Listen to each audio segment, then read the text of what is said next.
സംസ്ഥാനത്ത് ഇന്ന് 14 പേർ നാമനിർദ്ദേശ പത്രിക സമർപ്പിച്ചു. പ്രചാരണം പൊടിപൊടിക്കുന്നു. നാളടുക്കും തോറും മുന്നണിപ്പാളയങ്ങളിൽ പടയൊരുക്കം. രാജ്യത്തിന്റെ രാഷ്ട്രീയ വിധിയെഴുത്തെന്നതിനാൽ കേന്ദ്രഭരണത്തിനെതിരായ വിഷയങ്ങളിലേക്ക് കേന്ദ്രീകരിച്ച് LDF-ഉം UDF-ഉം രാഹുലിനെതിരെ സംസ്ഥാന അധ്യക്ഷനെ പോരാളിയാക്കി BJP. ഒരൊറ്റ സീറ്റ് കൂടിയാലും കനലാളിക്കത്തിയെന്ന് അഭിമാനിക്കാം ഇടതുമുന്നണിക്ക്. 2020 കോൺഗ്രസിന്റെ പ്രഖ്യാപനം. ഇനി 29 നാളുകൾ. കേരളം ഒരുങ്ങിയോ? പ്രചാരണ വിഷയങ്ങൾ എന്തെല്ലാം? ആദ്യം കളം പിടിച്ചത് ആരെല്ലാം? വിധിയെഴുത്ത് അപ്രവചനീയമോ? ഈ ചോദ്യങ്ങളാണ് സൂപ്പർ പ്രൈം ടൈം ഇന്ന് വിശദമായ ചർച്ചയ്ക്ക് മുന്നോട്ട് വെക്കുന്നത്. നമ്മളോടൊപ്പം അതിഥികൾ ചേരും. CPM-ൽ നിന്ന് അഡ്വക്കേറ്റ് K. അനിൽകുമാർ, കോൺഗ്രസിൽ നിന്ന് ഡോക്ടർ ജിൻഡോ ജോൺ, BJP-യിൽ നിന്ന് ശ്രീ സന്ദീപ് വാര്യർ. സ്വാഗതം വിശദമായ ചർച്ചയിലേക്ക്. ഇനി 29 ദിവസമാണ് കേരളം വിധിയെഴുതാൻ ബാക്കിയുള്ളത്.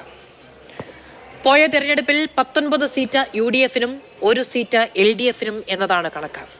ഇത്തവണത്തെ തിരഞ്ഞെടുപ്പ് കുറച്ചുകൂടി ഒരു പ്രവചനാതീത സ്വഭാവമുള്ള ഒന്നാണ്. പോയ 10 വർഷക്കാലം കൊണ്ട് വലിയ തോതിൽ BJP വിരുദ്ധ രാഷ്ട്രീയമാണ്, അതിൻ്റെ ചാമ്പ്യൻ ആര് എന്ന മത്സരമൊക്കെയാണ് കേരളത്തിൽ നടക്കുന്നത്. വലിയ തോതിൽ വോട്ട് വിഹിത കണക്കിൽ വ്യത്യാസം വന്നുകൊണ്ടിരിക്കുന്ന തിരഞ്ഞെടുപ്പുകളാണ് നമ്മുടെ മുന്നിൽ വന്നതെല്ലാം.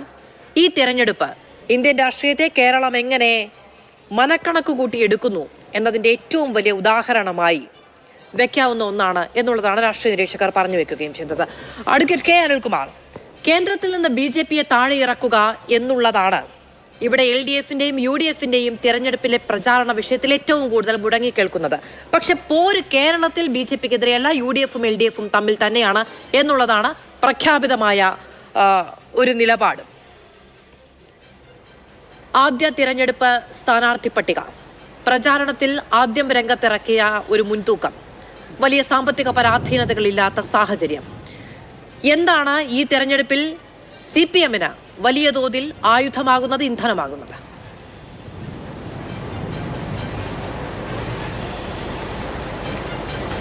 രണ്ടായിരത്തി ലോക്സഭാ തെരഞ്ഞെടുപ്പ് കേരളത്തിലെ ഇടതുപക്ഷത്തെ സംബന്ധിച്ച് കടുത്ത തിരിച്ചടിയുടെ ഒരു തെരഞ്ഞെടുപ്പായിരുന്നു. യഥാർത്ഥത്തിൽ ഇന്ത്യ രാജ്യത്തെ രാഷ്ട്രീയ യാഥാർത്ഥ്യങ്ങളെ സംബന്ധിച്ച് കേരളത്തിന് വേണ്ടത്ര തിരിച്ചറിയാനാകാതിരുന്ന വിധം അല്പം നേരത്തെ ആ തെരഞ്ഞെടുപ്പ് നടന്നു എന്നതുകൊണ്ടാണ് രാഹുൽ ഗാന്ധി ഇന്ത്യയുടെ പ്രധാനമന്ത്രിയാകും എന്ന അയഥാർത്ഥമായ ഒരു ചിന്തയിലേക്ക് കേരളത്തിലെ ജനങ്ങളെത്തിയത്.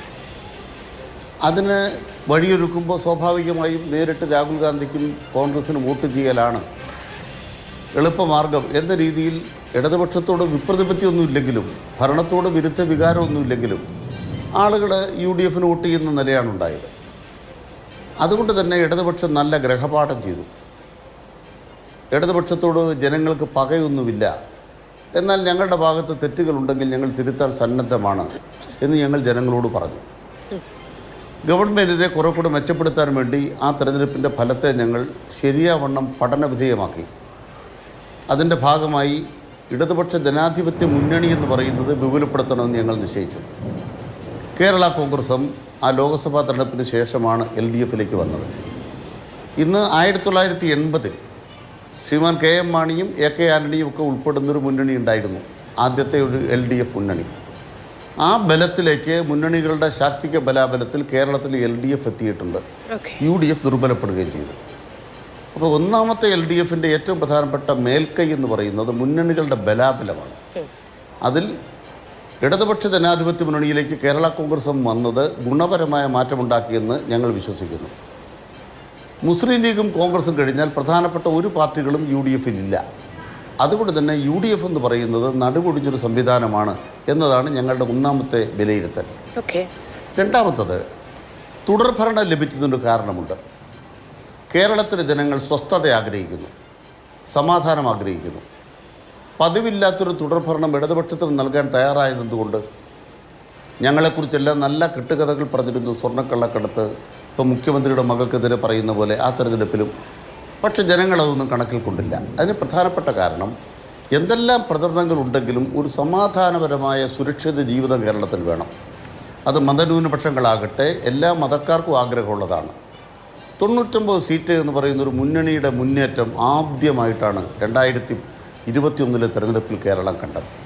അതിനർത്ഥം എന്താണ്? അതിനു മുമ്പുള്ള പഞ്ചായത്ത് തെരഞ്ഞെടുപ്പ്, അതിനുശേഷം നടന്ന നിയമസഭാ തെരഞ്ഞെടുപ്പ് LDF ഒരു തുടർച്ചയായ ഒരു നില കൈവരിക്കുന്നുണ്ട്.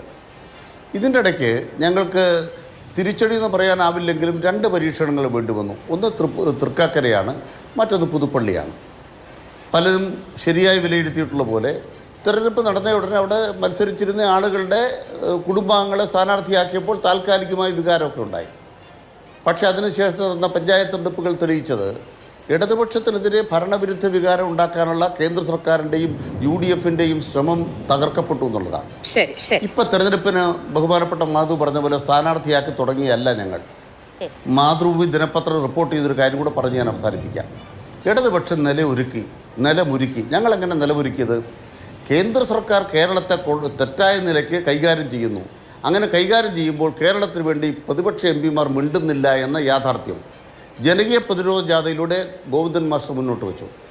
നവകേരള നിർമ്മിതിയുടെ ഞങ്ങളുടെ അജണ്ടയുമായി നവകേരള സദസ്സിലേക്ക് ഞങ്ങൾ പോയി. മറ്റൊരു പ്രധാനപ്പെട്ട കാര്യം, കേരളീയം പോലുള്ള പരിപാടികളിലൂടെ കേരളത്തിന് വേണ്ടി സംസാരിക്കുന്ന ഇടതുപക്ഷമാണെന്ന ഒരു ബോധ്യത്തെ ഞങ്ങൾ അരക്കിട്ടുറപ്പിച്ചു. മാത്രമല്ല, പോരാട്ടത്തിൽ വിട്ടുവീഴ്ച ചെയ്തില്ല. സത്യം നിങ്ങളെ സ്വതന്ത്രരാക്കുമെന്നൊരു ബൈബിൾ വാചകമുണ്ട്. ഒരു വാക്കൂടെ പറഞ്ഞ് ഞാൻ അവസാനിപ്പിക്കും. നമ്മൾ ഉരുത്തിരുന്നേൽപ്പിൻ്റെ നാളുകളിലേക്ക് പോവുകയാണ്. പീഡാനുഭവങ്ങളുടെ കാലത്തു നിന്നും ഉയർത്തെഴുന്നേൽപ്പിലേക്ക് പോകുന്ന ഒരു ഇന്ത്യയെക്കുറിച്ചാണ് സ്വപ്നം കാണുന്നത്. സത്യം നിങ്ങളെ സ്വതന്ത്രരാക്കും. എന്തായിരുന്നു സത്യം? സുപ്രീം കോടതിയിൽ നടത്തിയ നിയമയുദ്ധത്തിലൂടെ കേരളത്തെ സാമ്പത്തികമായി തകർക്കുന്ന കേന്ദ്രത്തിനെ പൊളിച്ചു കാട്ടാനായി ആ യാഥാർത്ഥ്യം ബോധ്യപ്പെട്ടപ്പോൾ ഇന്ന് കേരളത്തിൽ കൃത്രിമമായി സൃഷ്ടിക്കാൻ ശ്രമിച്ച എല്ലാ ഭരണവിരുദ്ധ വികാരങ്ങളെയും മറികടന്ന് കേരളത്തിലെ ഇടതുപക്ഷ ജനാധിപത്യ മുന്നണി വാഗ്ദാനങ്ങൾ നടപ്പാക്കുന്ന സർക്കാരാണ് എന്ന് ബോധ്യപ്പെടുത്താനായി. അതുകൊണ്ട് ഒരു കുപ്രചരണത്തിനും കേരളത്തിൻ്റെ രാഷ്ട്രീയ മണ്ഡലത്തിൽ സ്ഥാനമില്ലാത്ത വിധം സുഭദ്രമായ ഒരു മുന്നേറ്റത്തിലേക്ക് ഇടതുപക്ഷ ജനാധിപത്യത്തിലേക്ക് വരാനായി എന്ന ആത്മവിശ്വാസമാണ് ഞങ്ങൾക്കുള്ളത്. ശരി, ഞാൻ അതിലേക്ക് തിരിച്ചു വരാം. ശ്രീ ജിൻഡോ ജോൺ, തുടർഭരണം നൽകുന്ന ആത്മവിശ്വാസത്തോടെയാണ് LDF ഈ തിരഞ്ഞെടുപ്പിനെ നേരിടാനൊരുങ്ങുന്നത്. തിരിച്ചറിവ് ഇല്ലായ്മ കൊണ്ടാണ് നിങ്ങൾക്ക് UDF എന്ന് പറയുന്ന സംവിധാനത്തിന് കഴിഞ്ഞ തവണ 19 സീറ്റ് വലിയ തിരിച്ചടിയിടത് മുന്നണിക്ക് നൽകിക്കൊണ്ട് ജനങ്ങൾ കൈവെള്ളയിൽ വെച്ചു തന്നത്. ദുർബലപ്പെട്ട UDF ആണ് LDFന്റെ ഏറ്റവും വലിയ ഗ്യാരണ്ടി അല്ലെങ്കിൽ ആത്മവിശ്വാസം ഈ തെരഞ്ഞെടുപ്പിനെ നേരിടുമ്പോൾ. എന്താണ് മറുപടി? മാധു, അദ്ദേഹം പറഞ്ഞ കാര്യങ്ങളെക്കുറിച്ച് മറുപടി പറയുന്നതിന് മുമ്പ് ഒറ്റ കാര്യം തുടക്കത്തിൽ എനിക്ക് സൂചിപ്പിക്കാനുണ്ട്. BJP ഇന്ത്യ എമ്പാടും മത്സരിക്കുന്നത് കോൺഗ്രസ് വിമുക്ത ഭാരതത്തെക്കുറിച്ച് സംസാരിച്ചുകൊണ്ടാണ്. കേരളത്തിലെ CPM മത്സരിക്കുന്നത് അവരുടെ ചിഹ്നം സംരക്ഷിക്കാൻ വേണ്ടിയിട്ടാണ്. കോൺഗ്രസ് ഈ തെരഞ്ഞെടുപ്പിൽ മത്സരിക്കുന്നത് ഈ രാജ്യത്തെ 142 കോടി ജനങ്ങളുടെ പ്രശ്നങ്ങളെ അഡ്രസ്സ് ചെയ്യാൻ വേണ്ടിയിട്ടാണ്. വിലക്കയറ്റം, അഴിമതി, തൊഴിലില്ലായ്മ പോലുള്ള വലിയ പ്രശ്നങ്ങൾ, ജനങ്ങൾ ജീവിക്കാൻ നട്ടം തിരിയുന്ന പ്രശ്നങ്ങൾ നൂറുകണക്കിനുണ്ട്. ആ വിഷയങ്ങളെ അഡ്രസ്സ് ചെയ്തുകൊണ്ടാണ് ഞങ്ങൾ മത്സരിക്കുന്നത്. ഇനി അദ്ദേഹം പറഞ്ഞ അനിൽകുമാർ പറഞ്ഞൊരു കാര്യമുണ്ട്. കേരളത്തിലെ ജനങ്ങൾ അവർക്ക് തുടർഭരണം നൽകിയത് സ്വസ്ഥത ആഗ്രഹിച്ചതുകൊണ്ടാണ്. ആ തുടർഭരണത്തിന് നിങ്ങൾക്ക് നൽകിയ അതേ ജനങ്ങളുടെ മുമ്പിലേക്കാണല്ലോ നിങ്ങളുടെ നേതാക്കന്മാർ, നിങ്ങളുടെ പാർട്ടിയുടെ കുട്ടി സഖാക്കന്മാർ സിദ്ധാർത്ഥനെ പോലുള്ള ചെറുപ്പക്കാരെ തല്ലി കൊല്ലാക്കൊല ചെയ്ത് കെട്ടിത്തൂക്കുന്നത് നമ്മൾ കണ്ടത്. വണ്ടിപ്പെരിയാറിലെ പെൺകുട്ടിക്ക് നിങ്ങൾ നീതി ഉറപ്പാക്കി കൊടുത്തല്ലോ. വാളയാറിലെ പെൺകുട്ടികൾക്ക് നീതി ഉറപ്പാക്കി കൊടുത്തല്ലോ. ഇങ്ങനെ നൂറുകണക്കിന് സംഭവങ്ങൾ കേരളത്തിലുണ്ട്. 23ഓളം ചെറുപ്പക്കാർ കേരളത്തിന്റെ ലോക്കപ്പിനകത്ത് മർദ്ദനത്തിൽ കൊല ചെയ്യപ്പെട്ട ഒരു കാലഘട്ടം കഴിഞ്ഞ 8 വർഷത്തെ പിണറായി കാലഘട്ടമാണ്. ഇനി വേണ്ട എന്തിനു നമ്മളിപ്പോൾ കണ്ണൂർ കഴിഞ്ഞ ദിവസം കണ്ടില്ലേ, സ്വന്തം പറമ്പിലെ തേങ്ങയിടാൻ വന്ന ഒരു കുടുംബനാഥയ്ക്കും മകൾക്കും പറമ്പിലെ തേങ്ങ ഇടണമെങ്കിൽ വരെ CPM നേതാക്കന്മാരുടെ അനുവാദം കിട്ടണം, പിണറായി വിജയനാണ് കേരളം ഭരിക്കുന്നത് എന്നുള്ള ഭീഷണി മുഴക്കുന്ന ഒരു കാലഘട്ടത്തിലാണ് ഇദ്ദേഹം പറയുന്നത് തുടർഭരണം തരുന്നത് ഈ സ്വസ്ഥത ആഗ്രഹിക്കുന്ന ജനങ്ങളാണെന്ന്. പിന്നെ ഇവർ പറയുന്ന UDFന്റെ ശക്തി ക്ഷയത്തെ കുറിച്ചിട്ടാണ്. UDFൽ എത്ര കക്ഷികളുണ്ട്, അവരുടെ ശക്തി എത്രയുണ്ട്, ശക്തിക്ക് കുറവുണ്ടായോ, അതൊന്നും അല്ലല്ലോ ഇവിടുത്തെ പ്രശ്നം. ഈ തെരഞ്ഞെടുപ്പിൽ നിങ്ങൾ കഴിഞ്ഞ 8 വർഷക്കാലം കേരളത്തിലെ ജനങ്ങൾക്ക് നൽകിയിട്ടുള്ള കാര്യങ്ങൾ അതെന്തൊക്കെയാണ് എന്ന് പറയണ്ടേ? ജനങ്ങളുടെ ശക്തിയെ കുറിച്ചിട്ട് നിങ്ങൾക്ക് ഇപ്പോഴും അവബോധമില്ല. അതുകൊണ്ടാണ് തൃക്കാക്കരയിലെ ബൈ ഇലക്ഷനും പുതുപ്പള്ളിയിലെ ബൈ ഇലക്ഷനും നിങ്ങൾക്ക് വലിയ പ്രശ്നമല്ല എന്ന് താങ്കൾ അറിയാതെങ്കിലും പറയുന്നത്. അതൊരു പ്രശ്നമായിട്ട് താങ്കൾക്ക് തോന്നാത്തത് എന്തുകൊണ്ടാണ്? ഭരണത്തിന്റെ വിലയിരുത്തലാണെന്ന് പണ്ട് പാർട്ടിയുടെ സെക്രട്ടറി പറഞ്ഞിട്ടുണ്ട്, അതുപോലുള്ള നേതാക്കന്മാർ പറഞ്ഞിട്ടുണ്ട്, AK ബാലനെ പോലുള്ള ആളുകളൊക്കെ പറഞ്ഞിട്ടുണ്ട്, EP ജയരാജൻ എന്ന് പറഞ്ഞ LDFന്റെ കൺവീനർ അടക്കം പറഞ്ഞിട്ടുണ്ട്. എന്നിട്ടും ഈ 2 ബൈ ഇലക്ഷനും വലിയ ഭൂരിപക്ഷത്തിൽ UDF ജയിക്കുമ്പോഴും അത് ഭരണത്തിനെതിരായ ജനവിധിയാണെന്ന് നിങ്ങൾക്ക് തിരിച്ചറിയാൻ പറ്റാത്തത് എന്തുകൊണ്ടാണ്? താങ്കൾ പറഞ്ഞത് MV ഗോവിന്ദൻ ജനകീയ പ്രതിരോധ ജാഥ നടത്തി, അതൊരു വിജയമായിരുന്നു എന്ന്. ജനകീയ പ്രതിരോധ ജാഥ എന്ന് ഞാൻ മനസ്സിലാക്കുന്നത് MV ഗോവിന്ദൻ കേരളത്തിലെ ജനങ്ങളുടെ പ്രതിരോധത്തെ, ജനകീയ വിഷയങ്ങളെ പ്രതിരോധിക്കാൻ വേണ്ടി വേണ്ടിയിട്ട് നടത്തിയ ജാഥയാണ്, അല്ലാതെ ജനങ്ങൾക്കൊരു നേട്ടം ഉണ്ടാക്കി കൊടുക്കാൻ വേണ്ടി നടത്തിയ ജാഥയായിട്ട് കാണുന്നുണ്ടോ? നവകേരള സദസ്സ് നടത്തിയതിന്റെ പേരിൽ അഭിമാനിക്കുന്നു താങ്കൾ. നാളിതുവരെ നവകേരള സദസ്സുമായി ബന്ധപ്പെട്ട് കേരളത്തിലെ സാധാരണ മനുഷ്യർക്ക് എന്ത് നന്മയാണ് സംഭാവന ചെയ്യാൻ നിങ്ങൾക്ക് സാധിച്ചിട്ടുള്ളത്? അത് പറയാൻ നിങ്ങൾക്ക് സാധിക്കണ്ടേ? ഇനി കേരളീയം നടത്തിയതിനെ കുറിച്ച് നിങ്ങൾ അഭിമാനിക്കുന്നു. കേരളീയം നടത്തിയത് കൊണ്ട് കേരളത്തിൽ പെൻഷൻ കിട്ടാത്ത എത്ര ആളുകൾക്ക് പെൻഷൻ കിട്ടി? നവകേരള സദസ്സ് നടത്തിയത് കൊണ്ട് പെൻഷൻ കിട്ടാത്ത എത്ര മനുഷ്യരുടെ നിത്യനിദാനമായിട്ടുള്ള പ്രശ്നങ്ങളെ അഡ്രസ് ചെയ്യാൻ പറ്റി? വിലക്കയറ്റം കുറയ്ക്കാൻ പറ്റിയോ? പെട്രോളിയം സെസ് 2 രൂപ വർദ്ധിപ്പിച്ചത് അത് കുറയ്ക്കാൻ നിങ്ങൾക്ക് സാധിച്ചോ? അല്ലെങ്കിൽ ആളുകൾക്ക്, ചെറുപ്പക്കാർക്ക് തൊഴിൽ നൽകാൻ നിങ്ങൾക്ക് സാധിച്ചോ? ഈ സപ്ലൈകോ ഔട്ട്ലെറ്റുകൾ ഇന്ന് കാലിയാണ്. നിങ്ങൾ ഈസ്റ്ററിന്റെ കാര്യത്തെക്കുറിച്ചൊക്കെ പറയുന്നുണ്ട്. പീഡാനുഭവമാണ് കേരളത്തിലെ ജനങ്ങൾക്ക് മുഴുവൻ നിങ്ങൾ സംഭാവന ചെയ്യുന്നത്. ഇനി വിഷു വരുന്നു, റംസാൻ വരുന്നു. ഈ പീഡാനുഭവ കാലഘട്ടം ഇനി അങ്ങനെ വ്യാപിച്ചു പോവുകയാണ്. ഓണത്തിന് കിറ്റ് കൊടുക്കാൻ പറ്റാത്ത സർക്കാർ, ക്രിസ്തുമസിന് പലവ്യഞ്ജനങ്ങൾ കൊടുക്കാൻ പറ്റാത്ത സർക്കാർ, ഇത് ഈസ്റ്റർ ആയപ്പോഴും വിഷു ആകുമ്പോഴും റംസാൻ ആകുമ്പോഴും തുടർന്ന് പോകുന്നത് ഈ സർക്കാരിന്റെ കെടുകാര്യസ്ഥത കൊണ്ടാണ്. നിങ്ങൾ കേന്ദ്ര സർക്കാരിനെ കുറ്റം പറയുന്നു, ഞങ്ങളും കുറ്റം പറയുന്നുണ്ട്. പക്ഷേ എല്ലാത്തിനും കേന്ദ്ര സർക്കാരിനെ കുറ്റം പറയുന്ന തിടുക്കത്തിനിടയ്ക്ക് നിങ്ങൾ കേരളത്തിലെ ജനങ്ങളുടെ വിലാപത്തെ കാണുന്നില്ല. മറിയക്കുട്ടിയെ പോലുള്ള ആളുകൾ കേരളത്തിലെ ഹൈക്കോടതിയിൽ പോയത് പെൻഷൻ കിട്ടാൻ വേണ്ടിയിട്ടാണെങ്കിൽ കേരളത്തിന്റെ മുഖ്യമന്ത്രിയുടെ മകൾ ഹൈക്കോടതിയിൽ പോയത് അവരുടെ കമ്പനിയിലേക്ക് അനധികൃതമായി വന്നിട്ടുള്ള 1.25 കോടിയെ കുറിച്ചിട്ടുള്ള അന്വേഷണം നടക്കാതിരിക്കാൻ വേണ്ടിയിട്ടാണ്. ഇത് കേരളത്തിലെ ജനങ്ങൾ കാണുന്നുണ്ട്. പ്രതിഷേധിക്കുന്ന ജനങ്ങളെ അവർ ഉടുക്കുന്ന ഉടുപ്പിന്റെ നിറത്തിന്റെ പേരിൽ, ധരിക്കുന്ന മാസ്കിന്റെ പേരിൽ, വിളിക്കുന്ന മുദ്രാവാക്യത്തിന്റെ പേരിലൊക്കെ അടിച്ച് ആക്രമിച്ച് അവരെ കൊല്ലാൻ നോക്കുന്ന ആളുകളെ നിങ്ങളുടെ മുഖ്യമന്ത്രി പറയുന്നത് ജീവൻ രക്ഷാസേന എന്ന. ആ ജീവൻ രക്ഷാസേന എന്ന് എൻഡോഴ്സ് ചെയ്യുന്ന ആ അഭിമാനത്തിൽ അതിൽ ആവേശം കൊണ്ടുകൊണ്ട SFIക്കാർ സിദ്ധാർത്ഥനെ കൊന്നു കെട്ടിത്തൂക്കുന്നത് നമ്മൾ കണ്ടത്. സിദ്ധാർത്ഥന്റെ കുടുംബത്തോട് നീതി കൊടുക്കാൻ പറ്റിയില്ല. സിദ്ധാർത്ഥന്റെ അച്ഛനും അമ്മയും കഴിഞ്ഞ ദിവസം പൊതുസമൂഹത്തോട് പറഞ്ഞില്ലേ, ഞങ്ങളെ വഞ്ചിച്ചു കേരളത്തിന്റെ മുഖ്യമന്ത്രി എന്ന്. ഇന്ന് ഗവർണർ ജുഡീഷ്യൽ അന്വേഷണത്തിന് ഉള്ള തയ്യാറെടുപ്പ്, ജുഡീഷ്യൽ അന്വേഷണം പ്രഖ്യാപിക്കുന്ന നടപടിക്രമങ്ങളുമായിട്ട് മുന്നോട്ട് പോകുന്ന സാഹചര്യം ഉണ്ടായി. കേരളത്തിലെ സർക്കാർ, ആഭ്യന്തര വകുപ്പ് തികഞ്ഞ പരാജയമാണ്. ആരോഗ്യ വകുപ്പ് അതിലേറെ പരാജയമാണ്. കേരളത്തിന്റെ ചരിത്രത്തിൽ 5 രൂപയുടെ ടിക്കറ്റ് എടുത്തുകൊണ്ട്, ചീട്ടെടുത്തുകൊണ്ട് സർക്കാർ ആശുപത്രിയിൽ മരുന്നിന് ക്യൂ നിൽക്കുന്ന മനുഷ്യരെ കൊണ്ട് കാലാവധി കഴിഞ്ഞ മരുന്ന് തീറ്റിച്ച ഗവൺമെന്റിന്റെ പേരാ പിണറായി സർക്കാർ. അതിനെതിരെയുള്ള ശക്തമായിട്ടുള്ള ജനവിധി കേരളത്തിൽ രേഖപ്പെടുത്തും. പിണറായി, മോദി ഇരട്ട എഞ്ചിൻ സർക്കാരുകൾക്കെതിരെയുള്ള അതിശക്തമായിട്ടുള്ള ജനവിധിയായിരിക്കും ഈ തെരഞ്ഞെടുപ്പിൽ വരാൻ പോകുന്നത്. ശരി, ഇതാണ് LDFന്റെ ആത്മവിശ്വാസത്തിന് UDFനുള്ള മറുപടി. ഒന്നാം ഘട്ടമാണ്. നമുക്ക് എല്ലാവർക്കും പറയാനുള്ളത് കേട്ടുപോകാം. ശ്രീ സന്ദീപ് വാര്യർ, കേരളീയം നടത്തി, പ്രതിരോധ യാത്ര നടത്തി, നവകേരള സദസ്സ് നടത്തി, കേരളത്തിലെ ജനങ്ങൾക്ക് ഭരണത്തെപ്പറ്റിയുള്ള, ഭരണത്തിലിരിക്കുന്നവരുടെ നല്ല കാഴ്ചപ്പാടിനെ പറ്റിയുള്ള നല്ല അവബോധം ഉണ്ടാക്കിയെടുക്കാൻ LDFന് സാധിച്ചിട്ടുണ്ട്. ഈ യാത്രകളിലാകെ ജനങ്ങളോട് സംവദിച്ച് കേന്ദ്രം കേരളത്തിനെതിരെ സ്വീകരിച്ച നിലപാട്, അതുകൊണ്ട് മാത്രമാണ് ഇവിടെയുള്ള പ്രശ്നങ്ങൾ ജനങ്ങൾക്ക് അനുഭവിക്കേണ്ടി വന്നത് എന്ന ബോധ്യമുണ്ടാക്കി കൊടുക്കാൻ സാധിച്ചിട്ടുണ്ട്. സുപ്രീം കോടതിയിൽ പോയി കേരളം കേസു പറഞ്ഞ് അനാവശ്യമായ കേന്ദ്ര സമ്മർദ്ദം തുറന്നുകാട്ടാൻ സാധിച്ചിട്ടുണ്ട്. അതായത് കേരളത്തിലെ ജനങ്ങൾക്ക് മുൻപിൽ കൃത്രിമമായി സൃഷ്ടിച്ച ഭരണവിരുദ്ധ വികാരത്തെ അതിജീവിക്കാൻ ഈ തിരഞ്ഞെടുപ്പ് കാലത്ത് LDFന് സാധിച്ചിട്ടുണ്ട് എന്നുള്ളതാണ് അവകാശവാദം. അപ്പോൾ അങ്ങനെ അവകാശവാദം ഉന്നയിക്കുമ്പോൾ അതിനു മറുപുറത്ത് ഈ കൃത്രിമമായ ഭരണവിരുദ്ധ വികാരം ഉണ്ടാക്കിയെടുക്കാൻ ശ്രമിച്ചതുപോലെ തന്നെ കേന്ദ്രത്തിന് അനുകൂലമായി ഇത്രനാൾ നിങ്ങൾ പ്രചരണ വേദിയിൽ ഉന്നയിച്ച കാര്യങ്ങൾക്കൊരു മറുപുറം എഴുതാനും അവർക്ക് സാധിച്ചിട്ടുണ്ടാകണം.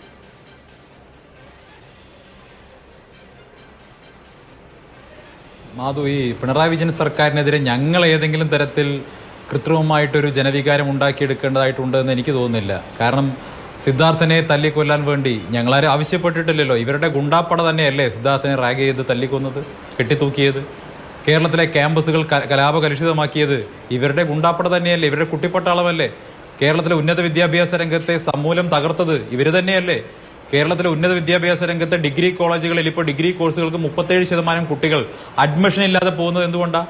വർഷങ്ങൾക്ക് മുമ്പ് നമ്മളൊക്കെ പഠിക്കുന്ന കാലത്ത് കേരളത്തിലെ ആർട്സ് ആൻഡ് സയൻസ് കോളേജുകളിൽ അഡ്മിഷൻ കിട്ടാൻ വേണ്ടി പലപ്പോഴും MLA-മാരുടെയും രാഷ്ട്രീയക്കാരുടെയും ഒക്കെ പുറകെ നടക്കുന്ന സാഹചര്യം ഉണ്ടായിരുന്നെങ്കിൽ ഇന്ന് കേരളത്തിലെ ആർട്സ് ആൻഡ് സയൻസ് കോളേജുകളിലെ സീറ്റുകൾ ഒഴിഞ്ഞു കിടക്കുന്ന വാർത്തകളാണ് നിങ്ങളടക്കമുള്ള മാധ്യമങ്ങൾ റിപ്പോർട്ട് ചെയ്യുന്നത്. അതെന്തുകൊണ്ട് സംഭവിച്ചു? കേരളത്തിലെ ഉന്നത വിദ്യാഭ്യാസ രംഗത്ത് ഞങ്ങളെ മക്കൾ പഠിക്കണ്ട എന്ന് പറഞ്ഞുകൊണ്ട് എന്തുകൊണ്ട് കേരളത്തിലെ രക്ഷിതാക്കൾ മക്കളെ മറ്റ് സംസ്ഥാനങ്ങളിലേക്ക്, കർണാടകയിലേക്കും തമിഴ്നാട്ടിലേക്കും വിടുന്നു? എന്തുകൊണ്ട് വിദേശത്തേക്ക് വിടുന്നു? എന്തുകൊണ്ട് മക്കൾ ഗുഡ്ഗാവ് വരെ പഠിക്കാനെത്തുന്നു? എന്തുകൊണ്ട് കേരളത്തിലവർ പഠിക്കുന്നില്ല? ഇനി പഠിച്ച കുട്ടികൾക്ക് തൊഴിൽ കൊടുക്കാൻ കേരളത്തിൽ സാധിക്കുന്നുണ്ടോ? ഈ പിണറായി വിജയൻ സർക്കാർ അധികാരത്തിൽ വരുന്ന സമയത്ത് കേരളത്തിലെ KSRTCയിൽ ജോലി ചെയ്യുന്ന ആളുകളുടെ എണ്ണം എത്രയാ? 40,000-ലധികം ആളുകൾ ജോലി ചെയ്തിരുന്ന കേരളത്തിലെ പൊതുമേഖലാ സ്ഥാപനമായിരുന്നു KSRTC. ഇന്ന് കേരളത്തിൽ എത്ര പേർ KSRTCയിൽ ജോലി ചെയ്യുന്നുണ്ട്? 18,000-ഓളം പേരാ ജോലി ചെയ്യുന്നത്. ബാക്കി 10-22,000 മനുഷ്യരുടെ ജോലി അങ്ങനെ നഷ്ടപ്പെട്ടു. അതിന് ആര് ഉത്തരം പറയും? ഞങ്ങൾ അധികാരത്തിൽ വന്ന് 2 വർഷത്തിനധികം KSRTC ലാഭത്തിലാക്കും എന്ന് പറഞ്ഞ ആ മഹാമനുഷ്യനല്ലേ പത്തനംതിട്ടയിലെ നിങ്ങളുടെ സ്ഥാനാർത്ഥി? ഇപ്പൊ 50,000 കോടി പത്തനംതിട്ടയിൽ കൊണ്ടുവന്ന് പത്തനംതിട്ടയെ പൂങ്കാവനമാക്കുമെന്ന് പറയുന്ന തോമസ് ഐസക് പറഞ്ഞത് 2 വർഷം കൊണ്ട് KSRTC ലാഭത്തിലാക്കുന്ന ഇവർ പറഞ്ഞ ഏതെങ്കിലും വാക്കുകൂടെ പാലിച്ചിട്ടുണ്ടോ? ഇവിടെ ആകപ്പാടെ കൃത്യമായിട്ട് മാസവും വരുമാനമുള്ളത് മുഖ്യമന്ത്രിയുടെ മകൾക്ക് മാത്രമല്ലേ, പൊതുമരാമത്ത് വകുപ്പ് മന്ത്രിയുടെ ഭാര്യയ്ക്ക് മാത്രമല്ലേ ഇവിടെ വരുമാനമുള്ളൂ. ബാക്കിയുള്ളവരെ ക്ഷേമ പെൻഷൻ പോലും ഇവിടെ തടയപ്പെട്ടിരിക്കുകയല്ലേ. എന്നിട്ടിപ്പോൾ സുപ്രീം കോടതിയിൽ പോയി ഞങ്ങളങ്ങ് തുറന്നു കാട്ടി എന്നാ പറയുന്നത്. നിങ്ങൾക്ക് എന്താ കിട്ടിയത്? 57,000 കോടി കേന്ദ്രം കൊടുക്കാനുണ്ടെന്ന് പറഞ്ഞിട്ട് എന്തേ സുപ്രീം കോടതിയിൽ പോയിട്ട് ഞങ്ങൾക്ക് 57,000 കോടി കിട്ടാണ്ടെന്ന് പറയാതിരുന്നത്? പകരം ഞങ്ങളെ കടമെടുക്കാൻ അനുവദിക്കണം എന്ന് പറഞ്ഞത്. എന്നിട്ട് സുപ്രീം കോടതി നിങ്ങൾക്ക് അനുകൂലമായിട്ട് വല്ലതും വിധിച്ചോ? ഇല്ലല്ലോ. നിങ്ങളുടെ എല്ലാ വാദങ്ങളും തകർന്നടിയുകയാണ് ചെയ്തിട്ടുള്ളത്. നിങ്ങളുടെ സാമ്പത്തിക മിസ്മാനേജ്മെന്റ്, നിങ്ങളുടെ എക്കണോമിക് മിസ്മാനേജ്മെന്റ്, നിങ്ങളുടെ പോളിസി പാരാലിസിസ്, നയവൈകല്യം, ഇതൊക്കെ കേരളത്തിലെ ജനങ്ങളുടെ മുന്നിൽ അനാവൃതമാക്കി കാണിക്കുക എന്നുള്ള പ്രതിപക്ഷ ദൗത്യം അത് ഞങ്ങളാണ് ചെയ്തത്. ഇവിടെ കോൺഗ്രസ് പലപ്പോഴും CPM-വുമായി അഡ്ജസ്റ്റ്മെന്റ് ആയിരുന്നു. പ്രതിപക്ഷ നേതാവായിട്ടുള്ള VD സതീശന് ആകെ ആവശ്യമുള്ളത് പിണറായി വിജയന്റെ ഭാഗത്ത് നിന്ന് ഒരു തഴുകൽ കിട്ടുക, ഒരു പ്രശംസ കിട്ടുക എന്നുള്ളതാണ്. ഇവർ തമ്മിലാണ് സഖ്യകക്ഷിയായിട്ടുള്ളത്. ഇവർ രണ്ടുപേരും സഖ്യകക്ഷിയാണ്. ഇപ്പോൾ ഇന്ന് പിണറായി വിജയനെതിരെ അന്വേഷണം വരുന്നില്ലേ എന്ന് വിലപിക്കുന്ന പലരും നാളെ ഇനി അന്വേഷണം വന്ന് ഏതെങ്കിലും തരത്തിൽ നടപടി എടുത്തു കഴിഞ്ഞാൽ ഡൽഹിയിൽ പോയി പിണറായിക്ക് വേണ്ടി സമരം ചെയ്യുന്നതും ഇതേ കോൺഗ്രസ്സുകാരായിരിക്കും. അപ്പോൾ കേരളത്തിൽ ഒരു നയവും പുറത്ത് മറ്റൊരു നയവും. കേരളം വിട്ടാൽ അപ്പുറത്ത് കോയമ്പത്തൂരിൽ ഇവരൊരു മുന്നണിയാണ്, കാസർഗോഡ് വിട്ട് മംഗലാപുരത്ത് പോയി കഴിഞ്ഞാൽ ഇവരൊരു മുന്നണിയാണ്, തിരുവനന്തപുരം വിട്ട് നാഗർകോവിൽ പോയി കഴിഞ്ഞാൽ ഇവരൊരു മുന്നണിയാണ്, കന്യാകുമാരിയിൽ ഒരു മുന്നണിയാണ്. ഇവർ ഒറ്റ മുന്നണിയായിട്ട് മത്സരിക്കുന്ന ഒരു മുന്നണിയുടെ ഭാഗമായിട്ടുള്ള 2 കൂട്ടർ മലയാളികളെ തുടർച്ചയായി പറ്റിച്ചുകൊണ്ടിരിക്കുകയാണ്, വഞ്ചിച്ചുകൊണ്ടിരിക്കുകയാണ്. അതിനിടയിലാണ് രാഹുൽ ഗാന്ധിയെ പോലെ ഒരാൾ വയനാട് മത്സരിക്കുന്നത്. ഇവിടെ നേരത്തെ ഞങ്ങളുടെ സംസ്ഥാന അധ്യക്ഷൻ പറഞ്ഞതുപോലെ തന്നെ വാസ്തവത്തിൽ വയനാട് രാഹുൽ ഗാന്ധിയേക്കാൾ അധികം തവണ വന്നിരിക്കുന്നത് കാട്ടാനയാണ്. വന്യമൃഗങ്ങളുടെ ആക്രമണത്തിൽ നിന്ന് വയനാടൻ ജനതയെ സംരക്ഷിക്കാനുള്ള ഒരു നടപടി പോലും ഇവിടുത്തെ സംസ്ഥാന സർക്കാരോ ഇവിടുത്തെ MP സ്വീകരിക്കുന്നില്ല. രാഹുൽ ഗാന്ധിക്ക് മിണ്ടാട്ടമില്ല. പിണറായി വിജയൻ സർക്കാരിനെതിരെയുള്ള അഴിമതി കേസുകളിൽ രാഹുൽ ഗാന്ധി ഇന്നേ വരെ വായ തുറന്നിട്ട് അഭിപ്രായം പറഞ്ഞിട്ടില്ല. അത് സംബന്ധിച്ച് ഒരു അഭിപ്രായമില്ല. ഡൽഹിയിൽ കേജ്രിവാളിനോട് ചേർന്നുകൊണ്ട് ഇപ്പൊ ഇവർ നടത്തുന്ന അതേ നാടകമാണ് ഇപ്പൊ ഇവരിവിടെയും ആവർത്തിക്കുന്നത്. ഞങ്ങൾ പോരാടുന്നത് ഈ ഒരൊറ്റ മുന്നണിക്കെതിരെയാണ്. ഈ ഒരു കാര്യം കൂടി, അത് ഒറ്റ കാര്യം, അത് ഒരു 30 സെക്കൻഡ് മാധു. ഇവിടെ BJP കോൺഗ്രസ് മുക്ത ഭാരതത്തിന് വേണ്ടി പോരാടുകയാണ് അല്ലെങ്കിൽ ശ്രമിക്കുകയാണെന്ന് ജിൻഡോ പറഞ്ഞല്ലോ. ജിൻഡോ, ഇനി ഞങ്ങൾ വേണോ നിങ്ങൾക്ക് സ്ഥാനാർത്ഥികളെ ഉണ്ടാക്കി തരാൻ? അരുണാചൽ പ്രദേശിൽ ഒരു നിയമസഭാ തെരഞ്ഞെടുപ്പ് നടക്കുന്നുണ്ട്. അനിലിന് വേണമെങ്കിൽ നാളെ മുതലുള്ള ചർച്ചകളിൽ ഈ കാര്യം ഉന്നയിക്കാം. അരുണാചൽ പ്രദേശിലെ നിയമസഭാ തെരഞ്ഞെടുപ്പിൽ BJPയുടെ മുഖ്യമന്ത്രി സ്ഥാനാർത്ഥി മുഖ്യമന്ത്രിയായിട്ടുള്ള പ്രേമ ഖണ്ഡുവിനെതിരെയും അവിടുത്തെ 6 BJPയുടെ സ്ഥാനാർത്ഥികൾക്കെതിരെയും കോൺഗ്രസ് നോമിനേഷൻ പോലും കൊടുത്തില്ല. എതിരാളികളെല്ലാം ഞങ്ങൾ തെരഞ്ഞെടുക്കപ്പെടുകയാണ്. ഇനി നിങ്ങൾക്ക് സ്ഥാനാർത്ഥികളെ ഞങ്ങൾ ഉണ്ടാക്കി തരണോ? ഇനി കുറച്ച് കോൺഗ്രസ്സുകാർ നിങ്ങൾ ഇവിടുന്ന് അരുണാചൽ പ്രദേശിലേക്ക് കയറ്റി അയക്ക്. ഇനി ഒന്നുമില്ലെങ്കിൽ രാഹുൽ ഗാന്ധിയോടും പ്രിയങ്കയോടും പോയി മത്സരിക്കാൻ പറയ്. KC വേണുഗോപാൽ മത്സരിക്കട്ടെ. അങ്ങനെയെങ്കിലും ഒരു 6 സീറ്റിൽ നിങ്ങൾ സ്ഥാനാർത്ഥികളെ നിർത്ത്. ഒരു സ്ഥാനാർത്ഥിയെ പോലും നിർത്താൻ ത്രാണിയില്ലാതെ തളർന്ന് തരിപ്പണമായി കഴിഞ്ഞ തകർന്നു കഴിഞ്ഞ ഒരു കോൺഗ്രസ് എന്ന് പറയുന്ന പാർട്ടിയും ഈ ഇടതുപക്ഷവും പ്രതിപക്ഷ ബെഞ്ചിൽ പോയി ഡെസ്കിൽ അടിക്കാൻ വേണ്ടിയും നാടൻപാട്ട് പാടാൻ വേണ്ടിയും നരേന്ദ്രമോദിയെ തെറി പറയാൻ വേണ്ടിയുള്ള വോട്ടാണ് ചോദിക്കുന്നത്. ഞങ്ങൾ ഈ രാജ്യം ഭരിക്കാനുള്ള വോട്ടാണ് ചോദിക്കുന്നത്. അത് കേരളത്തിലെ ജനങ്ങൾ ഇത്തവണ BJPക്ക് തരുമെന്ന ഉറച്ച വിശ്വാസം ഞങ്ങൾക്കുണ്ട്. ശരി, ശ്രീ അനിൽകുമാർ, ചിഹ്നം നിലനിർത്താനുള്ള പോരാട്ടമാണ്, സന്നാഹമാണ്, തയ്യാറെടുപ്പാണ് LDF നടത്തുന്നത് എന്ന പരിഹാസം BJPയും കോൺഗ്രസും ഒക്കെ ഉന്നയിക്കുന്നുണ്ട്. നിങ്ങളുടെ ഏറ്റവും പ്രധാനപ്പെട്ട ഒരു നേതാവിന്റെ ഒരു പ്രതികരണത്തിൽ നിന്നാണ് ആ പറയുന്ന പരിഹാസം ഉയർന്നു വരികയും ചെയ്തത്. ഒരു സീറ്റെങ്കിലും കൂടുതൽ കേരളത്തിൽ നേടാൻ കഴിഞ്ഞാൽ നിങ്ങൾക്കത് വലിയ നേട്ടം തന്നെയാണ്. കാരണം അങ്ങ് തന്നെ പറഞ്ഞതുപോലെ കഴിഞ്ഞ നിയമസഭാ തെരഞ്ഞെടുപ്പിന്റെ ഒരു സാധ്യത വെച്ച് നോക്കുമ്പോൾ മാത്രമല്ല വലിയ തോതിൽ ജനകീയതയുള്ള നേതാക്കളെ നിങ്ങൾ പല മണ്ഡലങ്ങളിൽ പ്ലാൻ ചെയ്തിട്ടുമുണ്ട്. എന്നിരുന്നാലും BJP പറയുന്നു നിങ്ങൾക്ക് എന്തെങ്കിലും തരത്തിലുള്ള ഭരണവിരുദ്ധ വികാരമോ നിങ്ങൾക്കെതിരെയുള്ള ചിന്തയോ കേരളത്തിൽ ഞങ്ങൾ പറഞ്ഞു തരേണ്ടതില്ല. കോടതിയിൽ പോയി തുറന്നു കാണിച്ചു എന്ന് അങ്ങ് അവകാശപ്പെടുന്നുണ്ട് കേന്ദ്രത്തിന്റെ കേരള വിരുദ്ധത. പക്ഷെ അവിടെ നിങ്ങൾക്ക് എന്താണ് സുപ്രീം കോടതിയിൽ നിന്ന് അനുകൂലമായ തീരുമാനമുണ്ടായത്? 57,000 കോടി തരാനുണ്ടെങ്കിൽ സുപ്രീം കോടതിക്ക് 57,000 കോടി വിട്ടു നൽകണം എന്ന് പറഞ്ഞാൽ പോരെ? അങ്ങനെ ഉണ്ടായിട്ടുണ്ടോ? നിങ്ങൾക്ക് അനുകൂലമായ എന്ത് നിലപാടാണ് സുപ്രീം കോടതി സ്വീകരിച്ചതെന്ന് ചോദിക്കുന്നു. ധനപ്രശ്നം, സാമ്പത്തിക പ്രശ്നം വലിയ തോതിൽ ഈ പറയുന്ന വിമർശനം വാങ്ങി നൽകിയിട്ടുണ്ട് LDF സർക്കാരിന്. അതിന് പരിഹാരം കാണാനും കേന്ദ്ര വിരുദ്ധത തുറന്നു കാണിക്കാനും നിങ്ങൾക്ക് ഉണ്ടായി എന്ന് പറയുന്ന ആത്മവിശ്വാസം എവിടെ നിന്ന് എന്ന് BJP ചോദിക്കുന്നു.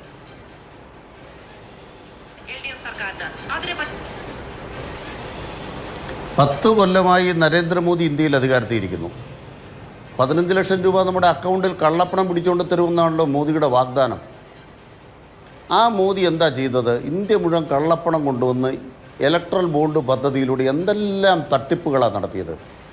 ഇവിടെ മുഖ്യമന്ത്രിയുടെ മകൾക്കെതിരെ പറഞ്ഞപ്പോൾ ഇന്ത്യ രാജ്യത്തെ BJPയും കോൺഗ്രസും എന്തെല്ലാം തട്ടിപ്പാണ് നടത്തിയത്. BJPയുടെ ഒരു MP തെലങ്കാനയിൽ നിന്നും 45 കോടി രൂപ സുന്നി അണക്കെട്ടിൻ്റെ കരാറ് കിട്ടിയപ്പോൾ ഹിമാചൽ പ്രദേശിലെ കോൺഗ്രസിന് കൊടുത്തു. ഹിമാചൽ പ്രദേശിൽ നിന്ന് ആ പൈസ കർണാടകത്തിലെ കോൺഗ്രസിൻ്റെ തെരഞ്ഞെടുപ്പ് വിജയത്തിന് ഉപയോഗിച്ചു. BJPയുടെ പൈസ കോൺഗ്രസിന്. അഴിമതി. ഇതല്ലേ കൂട്ടുകച്ചവടം? ഇനി ബാക്കി ഇലക്ട്രൽ ബോണ്ടിനെ കുറിച്ച് ഇന്നത്തെ ചർച്ച വേണോ? നിങ്ങൾക്ക് എന്ത് മാന്യതയുള്ളത്? ആ നരേന്ദ്രമോദി 414 രൂപ കടന്ന ഗ്യാസ് കുറ്റിയുടെ വില 1200 ആക്കിയോ? നിങ്ങൾ പാചകവാതകത്തിന് ഈ പാവപ്പെട്ട സ്ത്രീകൾക്ക് അവർക്ക് പാചകവാതകത്തിന് സബ്സിഡി തിരിച്ചു കൊടുത്തോ? മോദി അധികാരത്തിൽ വരുമ്പോൾ 1 ലിറ്റർ പെട്രോളിന് കേന്ദ്ര സർക്കാർ 8 രൂപ 13 പൈസയാണ് അവർ നികുതി ഏർപ്പെടുത്തിയിരുന്നത്. അത് മോദി 33 ആക്കിയില്ലേ? ഇവിടുത്തെ പെട്രോളിയം കമ്പനികളുടെ എത്ര കോടി രൂപയാണ് അവരുടെ ലാഭം? ലോകത്തെ ഏറ്റവും വലിയ സമ്പന്നന്മാരുടെ പട്ടികയിലേക്ക് എത്ര ആളുകൾ പുതിയ ഇന്ത്യക്കാർ വന്നു? അതേസമയം പട്ടിണി സൂചികയിൽ ഇന്ത്യ ഏറ്റവും താഴെയായി 211 സ്ഥാനത്തായി. ഹിന്ദുക്കളാണേ പട്ടിണി സൂചികയിൽ ഇന്ത്യ താഴേക്ക് പോയാൽ ഹിന്ദുക്കളാണ് പട്ടിണിക്കാരാകുന്നത് കൂടുതൽ. അതുകൊണ്ട് മോദിയുടെ ഭരണത്തിൻ്റെ പ്രത്യേകതയൊന്നും പറയേണ്ട കാര്യമില്ല. ബ്രിട്ടീഷുകാരുടെ കാലഘട്ടത്തിനേക്കാൾ കൂടുതൽ അതിസമ്പന്നന്മാരായി ഇന്ത്യയിലെ അതിസമ്പന്നന്മാർ മാറി എന്ന പുതിയ റിപ്പോർട്ട് പുറത്തു വന്നിരിക്കുകയാണ്.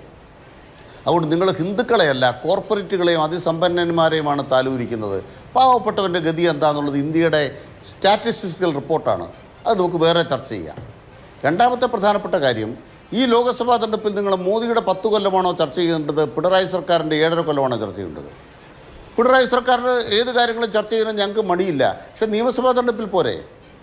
ഞങ്ങൾ ആദ്യം ഒരു 600 വാഗ്ദാനങ്ങൾ പറഞ്ഞു, 580 നടപ്പാക്കി. ഇപ്പോൾ 900 കാര്യം പറഞ്ഞിരിക്കുകയാണ്. ഇനി 2 കൊല്ലം കൂടെ ഉണ്ട്. 2 കൊല്ലം ആകുമ്പോൾ 900 നടപ്പാക്കി കാണിച്ചു തരാം. കാണിച്ചു തരുമ്പോൾ ഞങ്ങളെ വിലയിരുത്തിക്കോ, പറ്റുകയില്ല ഞങ്ങൾ പുറത്താക്കിക്കോ. ഇപ്പോൾ പ്രധാനപ്പെട്ട ചോദ്യം എന്താണ്? മോദിയെ പുറത്താക്കണം. മോദിയെ പുറത്താക്കുമ്പോൾ 20 സീറ്റും കേരളത്തിനകത്ത് മോദിക്കെതിരായിട്ടാണ് വോട്ട് ചെയ്യാൻ പോകുന്ന ജനങ്ങൾ. അങ്ങ് വോട്ട് ചെയ്യാൻ പോകുമ്പോൾ ഒരു ഇരട്ട എഞ്ചിൻ വേണോ? അതാണ് ചോദ്യം. ഇരട്ട എഞ്ചിൻ ഏതാണ്? ഇരട്ട എഞ്ചിൻ മണിപ്പൂരാണ്.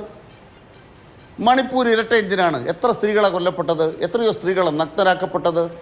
നാരീശക്തി യോജന എന്താണ് മണിപ്പൂരിലെ അവസ്ഥ? ഇന്നത്തെ മണിപ്പൂരിലെ അവസ്ഥ എന്താണ്? നിങ്ങൾക്ക് അത് പരിഹരിക്കാൻ കഴിഞ്ഞു? മോദിയുടെ ശക്തി, എല്ലാവരും മോദിയുടെ പുറകിലാണ് പറയുക. മോദിയുടെ പുറകിൽ ആരുമില്ല. മണിപ്പൂരിൽ മോദി പോയോ? മണിപ്പൂരിൽ മിസോറാമിൽ മോദി പോയോ? ഇന്ത്യ രാജ്യത്ത് മോദി അധികാരത്തിന് വന്ന ശേഷം ഇതേവരെ മോദി പോകാത്ത ഒരു തെരഞ്ഞെടുപ്പാണ് മിസോറാമിൽ നടന്നത്. എന്തേ മോദിക്ക് ഭയം? മൂത്രമൊഴിച്ചു. ഇതാ മണിപ്പൂരിലേക്ക് മോദി ഒന്ന് പോകാവോ? പോയിട്ട് വാ. കേരളത്തിൽ സുരേഷ് ഗോപിയുടെ കല്യാണോ എന്തൊക്കെ പരിപാടിയായിട്ടാണ് നടക്കുന്നത്? മണിപ്പൂരിലേക്കൊന്ന് പോയിട്ട് വാ. മണിപ്പൂർ ഇന്ത്യക്കാരല്ലേ? അപ്പം നിങ്ങൾക്ക് ഇത്രേ ഉള്ളൂ. നിങ്ങളുടെ നെഞ്ചളവൊക്കെ മണിപ്പൂരിന് മുന്നിൽ തീർന്നുപോയി. അതുകൊണ്ട് BJPയെ സംബന്ധിച്ച് എല്ലാവർക്കും വ്യക്തമായി. ഇനി ഇവിടെ കോൺഗ്രസിൻ്റെ നേതാവ് എന്തെല്ലാം പറഞ്ഞത് ഞാൻ ചോദിക്കട്ടെ. ഒരു വാക്ക് BJPക്കെതിരെ പറഞ്ഞോ കോൺഗ്രസിൻ്റെ നേതാവ്? ബഹുമാനപ്പെട്ട മുരളീധരൻ വിദേശകാര്യ മന്ത്രി അദ്ദേഹം പറഞ്ഞു, കേന്ദ്രം കേരളത്തിന് നെല്ലിൻ്റെ വകയിൽ, അതായത് നെല്ലെടുത്തതിൻ്റെ വകയിൽ 1 രൂപ തരാനില്ല. ഞാൻ ബൈറ്റ് അങ്ങോട്ട് കേൾപ്പിക്കാം. ഇപ്പോൾ എന്താ ഉണ്ടായത്? മിനിഞ്ഞാന്ന് 856 കോടി രൂപ കിട്ടി. അത് എത്ര കൊല്ലത്തെ മുമ്പുള്ള പൈസയാണ്? 6 കൊല്ലം മുമ്പുള്ള പൈസ. 2019 മുതലുള്ള പൈസ 856 കോടി രൂപ ഇന്നലെ കിട്ടി. തീർന്നില്ല. 752 കോടി രൂപ ഇപ്പം തരാനുണ്ട്. എന്നിട്ടും തീർന്നില്ല. ഇക്കൊല്ലം നെല്ലെടുത്ത് കൊടുത്തതിന് ഒരു 800 കോടി വേറെ തരാനുണ്ട്. സപ്ലൈകോയിൽ സാധനം കുറവാണെന്ന് പറയുമ്പോൾ ഈ സപ്ലൈകോയാണ് ഈ നെല്ലെടുത്ത് അങ്ങോട്ട് കൊടുത്തുകൊണ്ടിരിക്കുന്നത്. ആ കാശ് മോദി തന്നില്ല എന്ന് തെളിഞ്ഞു കഴിഞ്ഞിട്ടും കോൺഗ്രസ്സുകാരൻ ഒരാൾ മോദിക്കെതിരെ പറഞ്ഞോ? മലയാളിക്ക് വേണ്ടി പറഞ്ഞോ? കേരളത്തിന് വേണ്ടി പറഞ്ഞോ? കോൺഗ്രസിൻ്റെ 18 MP പോയിട്ട് എന്തെങ്കിലും നമുക്ക് വേണ്ടി സംസാരിച്ചോ? ഞാൻ തെളിയുകയാണ്. സത്യം നിങ്ങളെ സ്വതന്ത്രരാക്കുമെന്ന് പറഞ്ഞാൽ സപ്ലൈകോയ്ക്ക് മിനിഞ്ഞാൻ 856 കോടി കൊടുത്തോടുകൂടി കൃത്യമായി ബോധ്യപ്പെട്ടു കേന്ദ്രം കേരളത്തെ കൊള്ളയടിക്കുന്നു, അവർ തരുന്നില്ല. ഇനി ശരിയായൊരു ചോദ്യം ചോദിച്ചു, എന്താണ് 57,000 കോടി രൂപ നിങ്ങൾ കോടതി കേസ് പറയുന്നുണ്ടോ? ഞങ്ങളുടെ കേസ് എന്താണ്? എങ്ങനെയാണ് 57,000 കോടി രൂപ ഇക്കൊല്ലം കേരളത്തിന് നഷ്ടപ്പെട്ടത്? 57,000 കോടി രൂപയുടെ വരവ് കുറയാൻ കാരണം ധനകാര്യ കമ്മീഷൻ്റെ പരിഗണനാ മാനദണ്ഡങ്ങൾ നമുക്ക് പകുതി തുക വരുമ്പോൾ ഇത്ര കോടി കുറയും, റവന്യൂ കോമി കിട്ടാതെ വരുമ്പോൾ ഇത്ര കോടി കുറയും. അത് കേന്ദ്രം മാനദണ്ഡങ്ങൾ മാറ്റി. കേന്ദ്ര പദ്ധതികൾക്ക് 75% പണം തന്നിരുന്നത് 60%. അപ്പോൾ കേരളത്തിന് എത്ര കോടി രൂപ പുതിയതായി നഷ്ടം വന്നു? ഈ കണക്കെല്ലാം കൂടെ വെച്ചിട്ട് ഈ കേരളത്തിന് കടമെടുക്കാനുള്ള റൈറ്റ്, ആ റൈറ്റ് വെട്ടിക്കളഞ്ഞപ്പോൾ 57,000 കോടി. നമുക്ക് 42,000 കോടി കടമെടുക്കാൻ റൈറ്റ് ഉണ്ട്.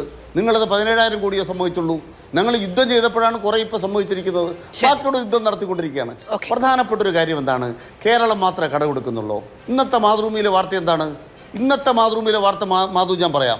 14,15,000 കോടി രൂപയാണ് അടുത്ത കൊല്ലം കേന്ദ്രത്തിൻ്റെ കടമെടുപ്പ്. കഴിഞ്ഞ കൊല്ലം കേന്ദ്രം കടമെടുത്ത എത്രയെന്നറിയാമോ? 17 ലക്ഷം കോടി രൂപ. അതിൻ്റെ മുന്നത്തെ കൊല്ലം കേന്ദ്രത്തിൻ്റെ കടം എത്രയാണെന്നറിയോ? 18 ലക്ഷം കോടി രൂപ. ഒരു മാസം 1.5 ലക്ഷം കോടി രൂപയാണ് കേന്ദ്രം കടമെടുത്തത്. കേരളത്തിന് ആകെ ഒരു കൊല്ലം കടമെടുക്കാവുന്ന 42,000 കോടിയാണ് ഇപ്പം. ഇത് മുമ്പുള്ള കൊല്ലങ്ങളെന്ന് കുറഞ്ഞാൽ 35,000 കോടി, 33,000 കോടി, 30,000 കോടി, അങ്ങനെയുള്ളൂ. കേരളം വികസിക്കുന്നതനുസരിച്ച് GDP-യുടെ 3.5% കടമെടുക്കാം. ഇതാണ് നിയമം. കേരളം പുതുതായിട്ടൊരു കടമെടുക്കുന്നുണ്ട്. മോദിയെക്കുറിച്ചും കേന്ദ്രത്തെക്കുറിച്ചും കോൺഗ്രസിന് മിണ്ടാൻ പേടിയുണ്ടോ? കേരളത്തിന് വേണ്ടി ഘോരഘോരം നിയമയുദ്ധമെങ്കിൽ അങ്ങനെ, അല്ലെങ്കിൽ രാഷ്ട്രീയ വേദികളിലെങ്കിൽ അങ്ങനെ CPM മുന്നോട്ട് വെക്കുന്ന മുദ്രാവാക്യങ്ങളെ തളർത്താനുള്ള ശ്രമമാണോ കോൺഗ്രസിന്റെ ഭാഗത്തു നിന്നുണ്ടാകുന്നത്? അങ്ങനെ കേന്ദ്ര സർക്കാർ പറയുന്ന ഇടത്ത് അതിനെ എതിർത്ത് നിൽക്കാനുള്ള ഭയത്തിനാണോ കേരളം വോട്ട് ചെയ്യേണ്ടത് എന്നുള്ളതാണ് CPM-ന്റെ ചോദ്യം.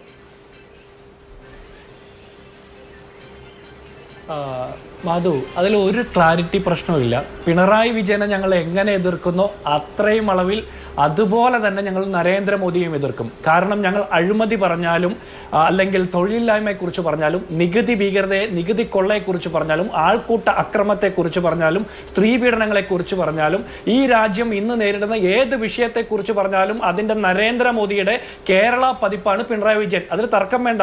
അവിടെ 2017 ഇലക്ട്രൽ ബോണ്ട് സ്വരൂപിച്ചുകൊണ്ട് കോടിക്കണക്കിന് രൂപ സമ്പാദിച്ചെങ്കിൽ, BJP തട്ടിയെടുത്തെങ്കിൽ, ഇവിടെ എക്സാലോജിക്ക് സ്ഥാപിച്ചുകൊണ്ട് കോടിക്കണക്കിന് രൂപ മുഖ്യമന്ത്രിയുടെ മകളുടെ കമ്പനിയുടെ പേരിലേക്ക് നേടിയെടുത്തു. അവിടെ PM കെയറിലേക്ക് കോടിക്കണക്കിന് രൂപ അനധികൃതമായിട്ട് സമ്പാദിച്ച് നരേന്ദ്രമോദിയും BJP-യും കോടീശ്വരന്മാരായെങ്കിൽ, ഇവിടെ CM കെയർ എന്ന് പറഞ്ഞ് മുഖ്യമന്ത്രിയുടെ ദുരിതാശ്വാസ നിധിയിലേക്ക് വന്ന കോടിക്കണക്കിന് രൂപയെക്കുറിച്ച് ഒരു കണക്ക് പോലും അവതരിപ്പിച്ചിട്ടില്ല. അവിടെ മറ്റേ CAG റിപ്പോർട്ടുകൾ പാർലമെന്റ് ഇലക്ഷൻ കഴിയുന്നവരെ ഇന്ത്യൻ പാർലമെന്റിന്റെ മേശപ്പുറത്ത് വെക്കണ്ട എന്ന് നരേന്ദ്രമോദി തീരുമാനിച്ചപ്പോൾ തന്നെ കേരളത്തിൽ CAG റിപ്പോർട്ടിനോട് പിണറായി സർക്കാരിന്റെ നിലപാട് എന്താണെന്നും നമുക്കറിയാമല്ലോ. ഇനി തൊഴിലില്ലായ്മയെക്കുറിച്ച് പറഞ്ഞാൽ പ്രതിവർഷം 2 കോടി തൊഴിൽ നൽകുമെന്ന് പറഞ്ഞ നരേന്ദ്രമോദി അത് യുവജനങ്ങളെ വഞ്ചിച്ചപ്പോൾ ഈ രാജ്യത്ത് തൊഴിലില്ലായ്മയിൽ 90% ചെറുപ്പക്കാരാണെന്നുള്ള തെളിവുകൾ പുറത്തേക്ക് വരുന്നു. അതുപോലെ തന്നെയാണ് കേരളത്തിൽ നടന്നിട്ടുള്ളത്. കുടുംബശ്രീ ക്യാൻറ്റീൻ മുതൽ യൂണിവേഴ്സിറ്റിയിലെ പ്രൊഫസർ തസ്തിക വരെ പാർട്ടി സഖാക്കന്മാരെ ഭാര്യമാരെ തിരികെ കയറ്റുന്ന തിരക്കിലായിരുന്നു പിണറായി സർക്കാർ. ഇനി നികുതി ഭീകരതയെക്കുറിച്ച് പറഞ്ഞാൽ ഈ രാജ്യം കണ്ടിട്ടുള്ളതിൽ വെച്ച് ഏറ്റവും വലിയ അഴിമതിയും കൊള്ളയും തീവെട്ടിക്കൊള്ളയുമാണ് പെട്രോളിയം നികുതി കൊള്ള. കഴിഞ്ഞ 10 വർഷക്കാലം രാജ്യത്തെ മുഴുവൻ ആളുകളെയും ഒരേപോലെ കൊള്ളയടിച്ച പദ്ധതിയാണ്. അതിന് തത്തുല്യമായിട്ട് തോളോട് തോൾ ചേർന്ന് നിൽക്കുന്ന നിലപാടല്ലേ കേരളത്തിലെ പിണറായി സർക്കാർ സ്വീകരിച്ചത്?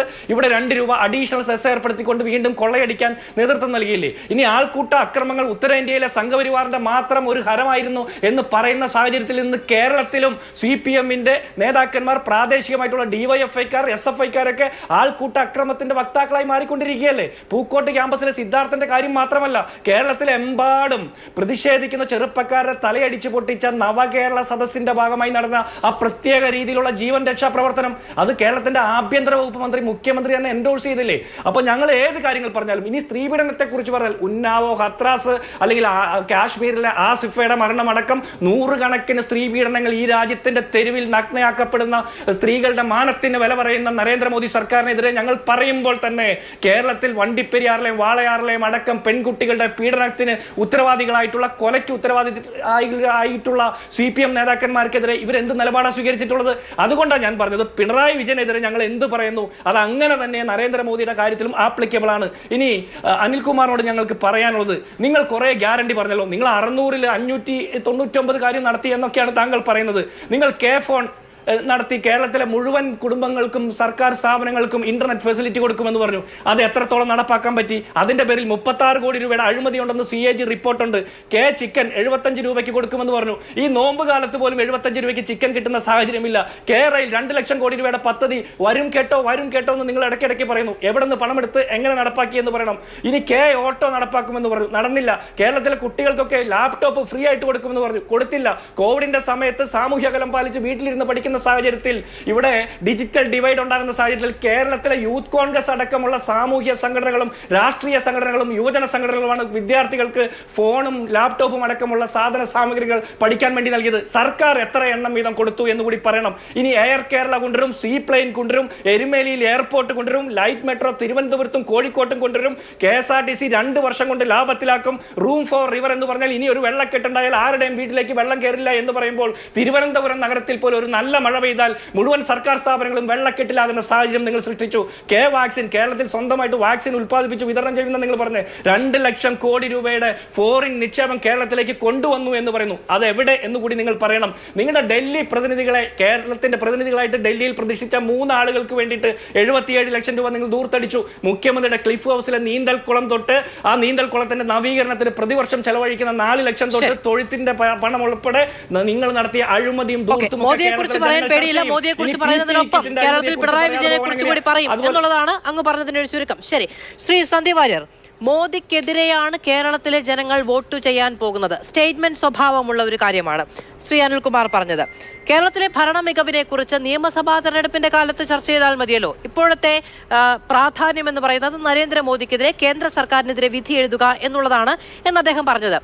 ശ്രീ സന്ദീപ് വാര്യർ, അതായത് കേരളത്തിൽ BJPക്കെതിരെ കോൺഗ്രസും CPM-ഉം നിരന്തരം പറയുന്നത് വെറുതെ കേന്ദ്ര സർക്കാരിനെതിരെ പറയുക മാത്രമല്ല, ഇവിടുത്തെ ഒരു വോട്ടിംഗ് പാറ്റേൺ, ഇവിടുത്തെ ജനം എങ്ങനെയാണ് ചിന്തിക്കുന്നത്, സാധാരണഗതിയിൽ BJPക്കെതിരായ ഒരു രാഷ്ട്രീയ സാഹചര്യവും പശ്ചാത്തലവുമാണ് ഇവിടെ ഉള്ളത് എന്ന വർഷങ്ങളുടെ തിരിച്ചറിവ് ഇതൊക്കെ കാരണമാണ്. അവിടെ നിന്നുകൊണ്ടാണ് ലോക്സഭാ തെരഞ്ഞെടുപ്പിൽ ഒരു അക്കൗണ്ട് തുറക്കുക എന്ന് പറയുന്ന കാര്യത്തിന് വേണ്ടി നിങ്ങൾ പണിയെടുക്കുന്നത് എത്രത്തോളം യാഥാർത്ഥ്യ ബോധത്തോട് ചേർന്ന് നിൽക്കുന്നതായിരിക്കും? മാധു, ഒരു കുറച്ച് വർഷങ്ങൾക്ക് മുൻപ് ആയിരുന്നു ഈ ചാനൽ ചർച്ച നടത്തിയിരുന്നെങ്കിൽ അനിൽകുമാർ പറയുന്ന വാദം എന്തായിരിക്കും? CPM ഉള്ളിടത്തൊന്നും BJP ഉണ്ടാവില്ല, അതായിരുന്നല്ലോ വാദം. ഇന്ന് എന്താ അത് പറയാത്തത്? കാരണം CPM ഭരിച്ചിരുന്ന 2 സംസ്ഥാനങ്ങളിൽ ഇന്ന് CPM ഇല്ല. ത്രിപുര ഞങ്ങളാണ് ഭരിക്കുന്നത്, ബംഗാളിൽ ഇന്ന് ഞങ്ങളാണ് പ്രതിപക്ഷം. ഈ ലോക്സഭാ തെരഞ്ഞെടുപ്പ് കഴിഞ്ഞാൽ ബംഗാളിൽ ഏറ്റവും അധികം വോട്ടും സീറ്റുമുള്ള പാർട്ടി അത് BJP ആയിരിക്കുമെന്നാണ് ദേശീയ മാധ്യമങ്ങളും മാതൃഭൂമിയും അടക്കമുള്ള സർവേകൾ പ്രവചിക്കുന്നത്. അപ്പോൾ രാജ്യത്ത് CPM ഇടതുപക്ഷം ദീർഘകാലമായി കൈവശം വെച്ചിരുന്ന 2 സംസ്ഥാനങ്ങൾ ഞങ്ങൾ BJPയുടെ കൈവശത്തേക്ക് ജനങ്ങളുടെ പിന്തുണ വന്ന സമയത്ത് ഇപ്പോൾ പുതിയ നറേറ്റീവാണ്. കേരളത്തിൽ ഇതൊന്നും നടക്കില്ല, കേരളത്തിൽ നടക്കുവാനില്ലേ? നിങ്ങൾ ആരെയായി വെല്ലുവിളിക്കുന്നത്? നിങ്ങൾ എന്തിനാണ് ജനങ്ങളുടെ മേധാശക്തിയെ, ജനങ്ങളുടെ വിവേചന ശക്തിയെ, ജനങ്ങളുടെ ബുദ്ധിശക്തിയെ നിങ്ങൾ എന്തിനാണ് വെല്ലുവിളിക്കുന്നത്? അവരല്ലേ തീരുമാനിക്കേണ്ടത്. BJP കേരളത്തിൻ്റെ ചരിത്രത്തിൽ BJP വിജയിച്ചിട്ടില്ല എന്നൊക്കെ പറയുന്നത് എന്താ അർത്ഥമുള്ളത്? ഞങ്ങൾ 2004 ലോക്സഭാ തെരഞ്ഞെടുപ്പിൽ NDAക്ക് ഇവിടുന്ന് ഒരു MP ഉണ്ടായിട്ടുണ്ട്, മൂവാറ്റുപുഴയിൽ നിന്ന്. അതേ സമയത്ത് ലക്ഷദ്വീപിൽ നിന്നും മലയാളം സംസാരിക്കുന്ന ഒരു MP ഞങ്ങൾ NDAക്ക് ഉണ്ടാക്കിയിട്ടുണ്ട്, 2004 ഉണ്ടായിട്ടുണ്ട്. കേരളത്തിൽ തന്നെ നിരവധി ലോക്സഭാ മണ്ഡലങ്ങളിൽ BJPയുടെ വോട്ട് പെർസെൻറ്റേജ് അത് പലപ്പോഴും 2ാം സ്ഥാനത്താണുള്ളത്. ഞങ്ങൾക്ക് കയറി വരാൻ കഴിയുന്ന സാഹചര്യം പല സ്ഥലങ്ങളിലുമുണ്ട്.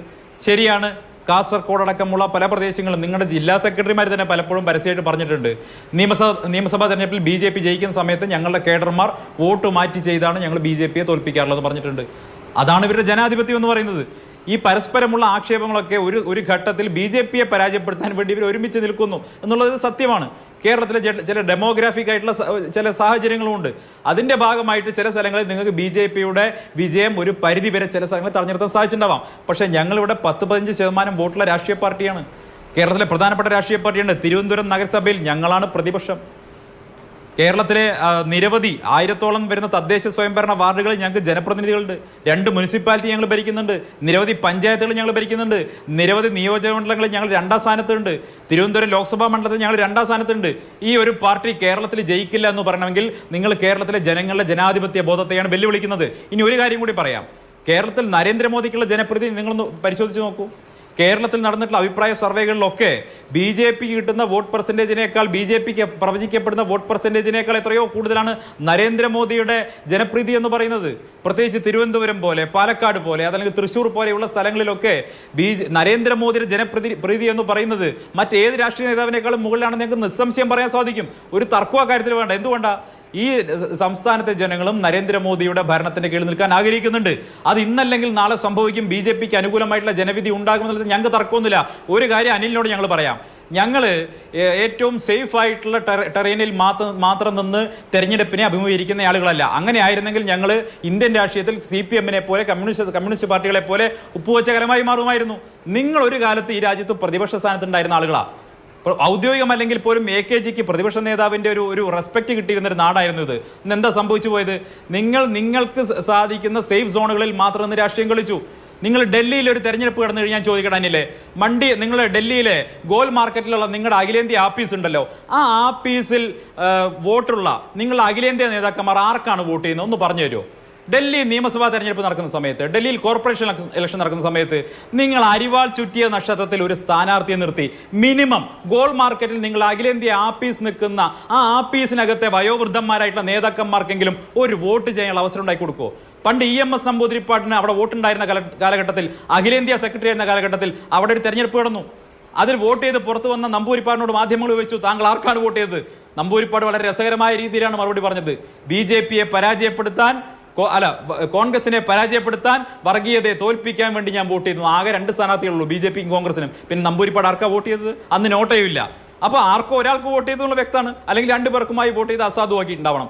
നിങ്ങൾക്ക് വോട്ട് ചെയ്യാൻ പോലും നിങ്ങൾ കോൺഗ്രസിനെതിരായിട്ട് ഒരു സ്ഥാനാർത്ഥിയെ നിർത്തിയിട്ടില്ല. നിങ്ങൾ ഓരോ സ്ഥലത്തുനിന്നായി പരാജയപ്പെടുത്ത സ്ഥലങ്ങളിൽ രാഷ്ട്രീയ പ്രവർത്തനം അവസാനിപ്പിച്ച് ചുരുങ്ങി അവസാനം ഇന്ത്യയുടെ തെക്കേ കോണിൽ ഈ അറബിക്കടലിന്റെ അറ്റത്ത് വന്ന് നിൽക്കുകയാണ്. ഇനി നിങ്ങൾക്ക് 1 ഇഞ്ച് പുറകോട്ട് പോകാനില്ല. 1 ഇഞ്ച് പുറകോട്ട് പോയി കഴിഞ്ഞാൽ നിങ്ങൾ ഇനി അറബിക്കടലിലാണ്. ആ അറബിക്കടലിലേക്ക് ചാടാൻ മാത്രമാണ്. അതുകൊണ്ടാണ് AK ബാലൻ പറഞ്ഞത്, മക്കളെ ഇനി ഈനാം ബേച്ചിയിലും മരപ്പട്ടിയിലൊക്കെ വോട്ട് ചെയ്യേണ്ടി വരുന്നത്. മുഖ്യമന്ത്രി വീട്ടിലുള്ള സാധനം ഉണ്ടല്ലോ, ആ ചിഹ്നത്തിൽ നിങ്ങൾക്ക് മത്സരിക്കേണ്ടി വരുമെന്ന് പറഞ്ഞത് AK ബാലനാണ്, നിങ്ങളുടെ കേന്ദ്ര കമ്മിറ്റി അംഗം. ഞങ്ങളാരും പറഞ്ഞതല്ല. അത്രമാത്രം തകർന്ന് തരിപ്പണമായ ഒരു പാർട്ടി അവിടെ നിൽക്കുന്നു. മറുവശത്ത് കോൺഗ്രസിന്റെ അവസ്ഥ ഇതൊക്കെ തന്നെയല്ലേ? ഞാൻ നേരത്തെ സൂചിപ്പിച്ചു, അരുണാചൽ പ്രദേശിൽ ഞങ്ങളുടെ മുഖ്യമന്ത്രിക്കെതിരെ ഒരു നോമിനേഷൻ കൊടുക്കാൻ പോലും ഒരാളില്ലാത്ത അവസ്ഥയിൽ കിടക്കുന്നു. നിങ്ങൾ പ്രതിപക്ഷത്തിരിക്കാൻ വേണ്ടി, ഞങ്ങൾ ഈ രാജ്യത്തെ നയിക്കാൻ പ്രതിപക്ഷ നേതാവിന്റെ ബഹുമാനം വരെ കിട്ടിയിരുന്ന പ്രധാനപ്പെട്ട നേതാക്കൾ ഒരുപക്ഷെ പ്രധാനമന്ത്രി ആകേണ്ടിയിരുന്ന ഒരു അവസരം പോലും കൈവെള്ളയിൽ വെച്ചു കിട്ടിയ ഒരു പാർട്ടി അവിടെ നിന്ന് ഇങ്ങോട്ട് വന്നത് ഈ അറബിക്കടലിന്റെ അറ്റത്ത് നിൽക്കുന്നു, ഇനി പോയാൽ നടുക്കടലിലാണ് എന്നുള്ളതാണ് BJP-യുടെ പരിഹാസം കേൾക്കുകയാണല്ലോ. അതിനൊപ്പം കോൺഗ്രസിന്റെ പ്രതിനിധി ചോദിക്കുന്നു, നിങ്ങൾ നടപ്പിലാക്കുമെന്ന് പറയുന്ന പദ്ധതികൾ, നിങ്ങൾ എണ്ണം പറഞ്ഞ് പ്രോഗ്രസ് റിപ്പോർട്ടൊക്കെ മുന്നോട്ട് വെക്കുന്നുണ്ടല്ലോ, നടപ്പിലാക്കുമെന്ന് പറയുന്ന പദ്ധതികളുടെ സിംഹഭാഗം നിങ്ങൾ നടപ്പിലാക്കിയെന്ന് അവകാശപ്പെടുന്നുണ്ടല്ലോ, നിയമസഭാ തെരഞ്ഞെടുപ്പിനെ വിലയിരുത്തിയാൽ പോരെ എന്ന് അങ്ങ് ചോദിക്കുന്നുണ്ട്. എന്നിരുന്നാലും അദ്ദേഹം എണ്ണി ചോദിച്ച ചില പദ്ധതികളുണ്ടല്ലോ, K-Phone, ഇന്നലെയോ മിനിയാന്നോ മുഖ്യമന്ത്രിയുടെ പോസ്റ്റ് ആളുകൾ കുത്തിപ്പൊക്കുന്നുണ്ടായിരുന്നു. 2020 പദ്ധതി പൂർത്തിയാക്കുമെന്നാണ് അതിൽ അദ്ദേഹം അവകാശപ്പെടുന്നത്. 2024 പൊതു തെരഞ്ഞെടുപ്പിന് തൊട്ട് മുൻപാണ് നമ്മൾ ഈ ചർച്ചയ്ക്കിരിക്കുന്നത്. അപ്പോൾ ഈ പദ്ധതികളൊക്കെ പറച്ചിൽ മാത്രമായി അവശേഷിച്ചോ എന്ന് ചോദിക്കുമ്പോൾ അതിനൊരു മറുപടി വേണ്ടേ?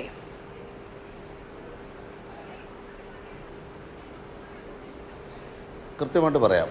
ഒന്ന്, കമ്മ്യൂണിസ്റ്റ് പാർട്ടി എന്ന് പറയുന്നത് ഒരു രാജ്യത്ത് മാത്രമുള്ള പാർട്ടിയല്ല. ഈ അറബിക്കടലിൻ്റെ അറ്റത്തുനിന്ന് അറബിക്കടലിന് അക്കരയുണ്ടല്ലോ, അറബിക്കടലിനക്കരെ BJP ഉണ്ടാവില്ല, കമ്മ്യൂണിസ്റ്റ് പാർട്ടി ഉണ്ടാവും.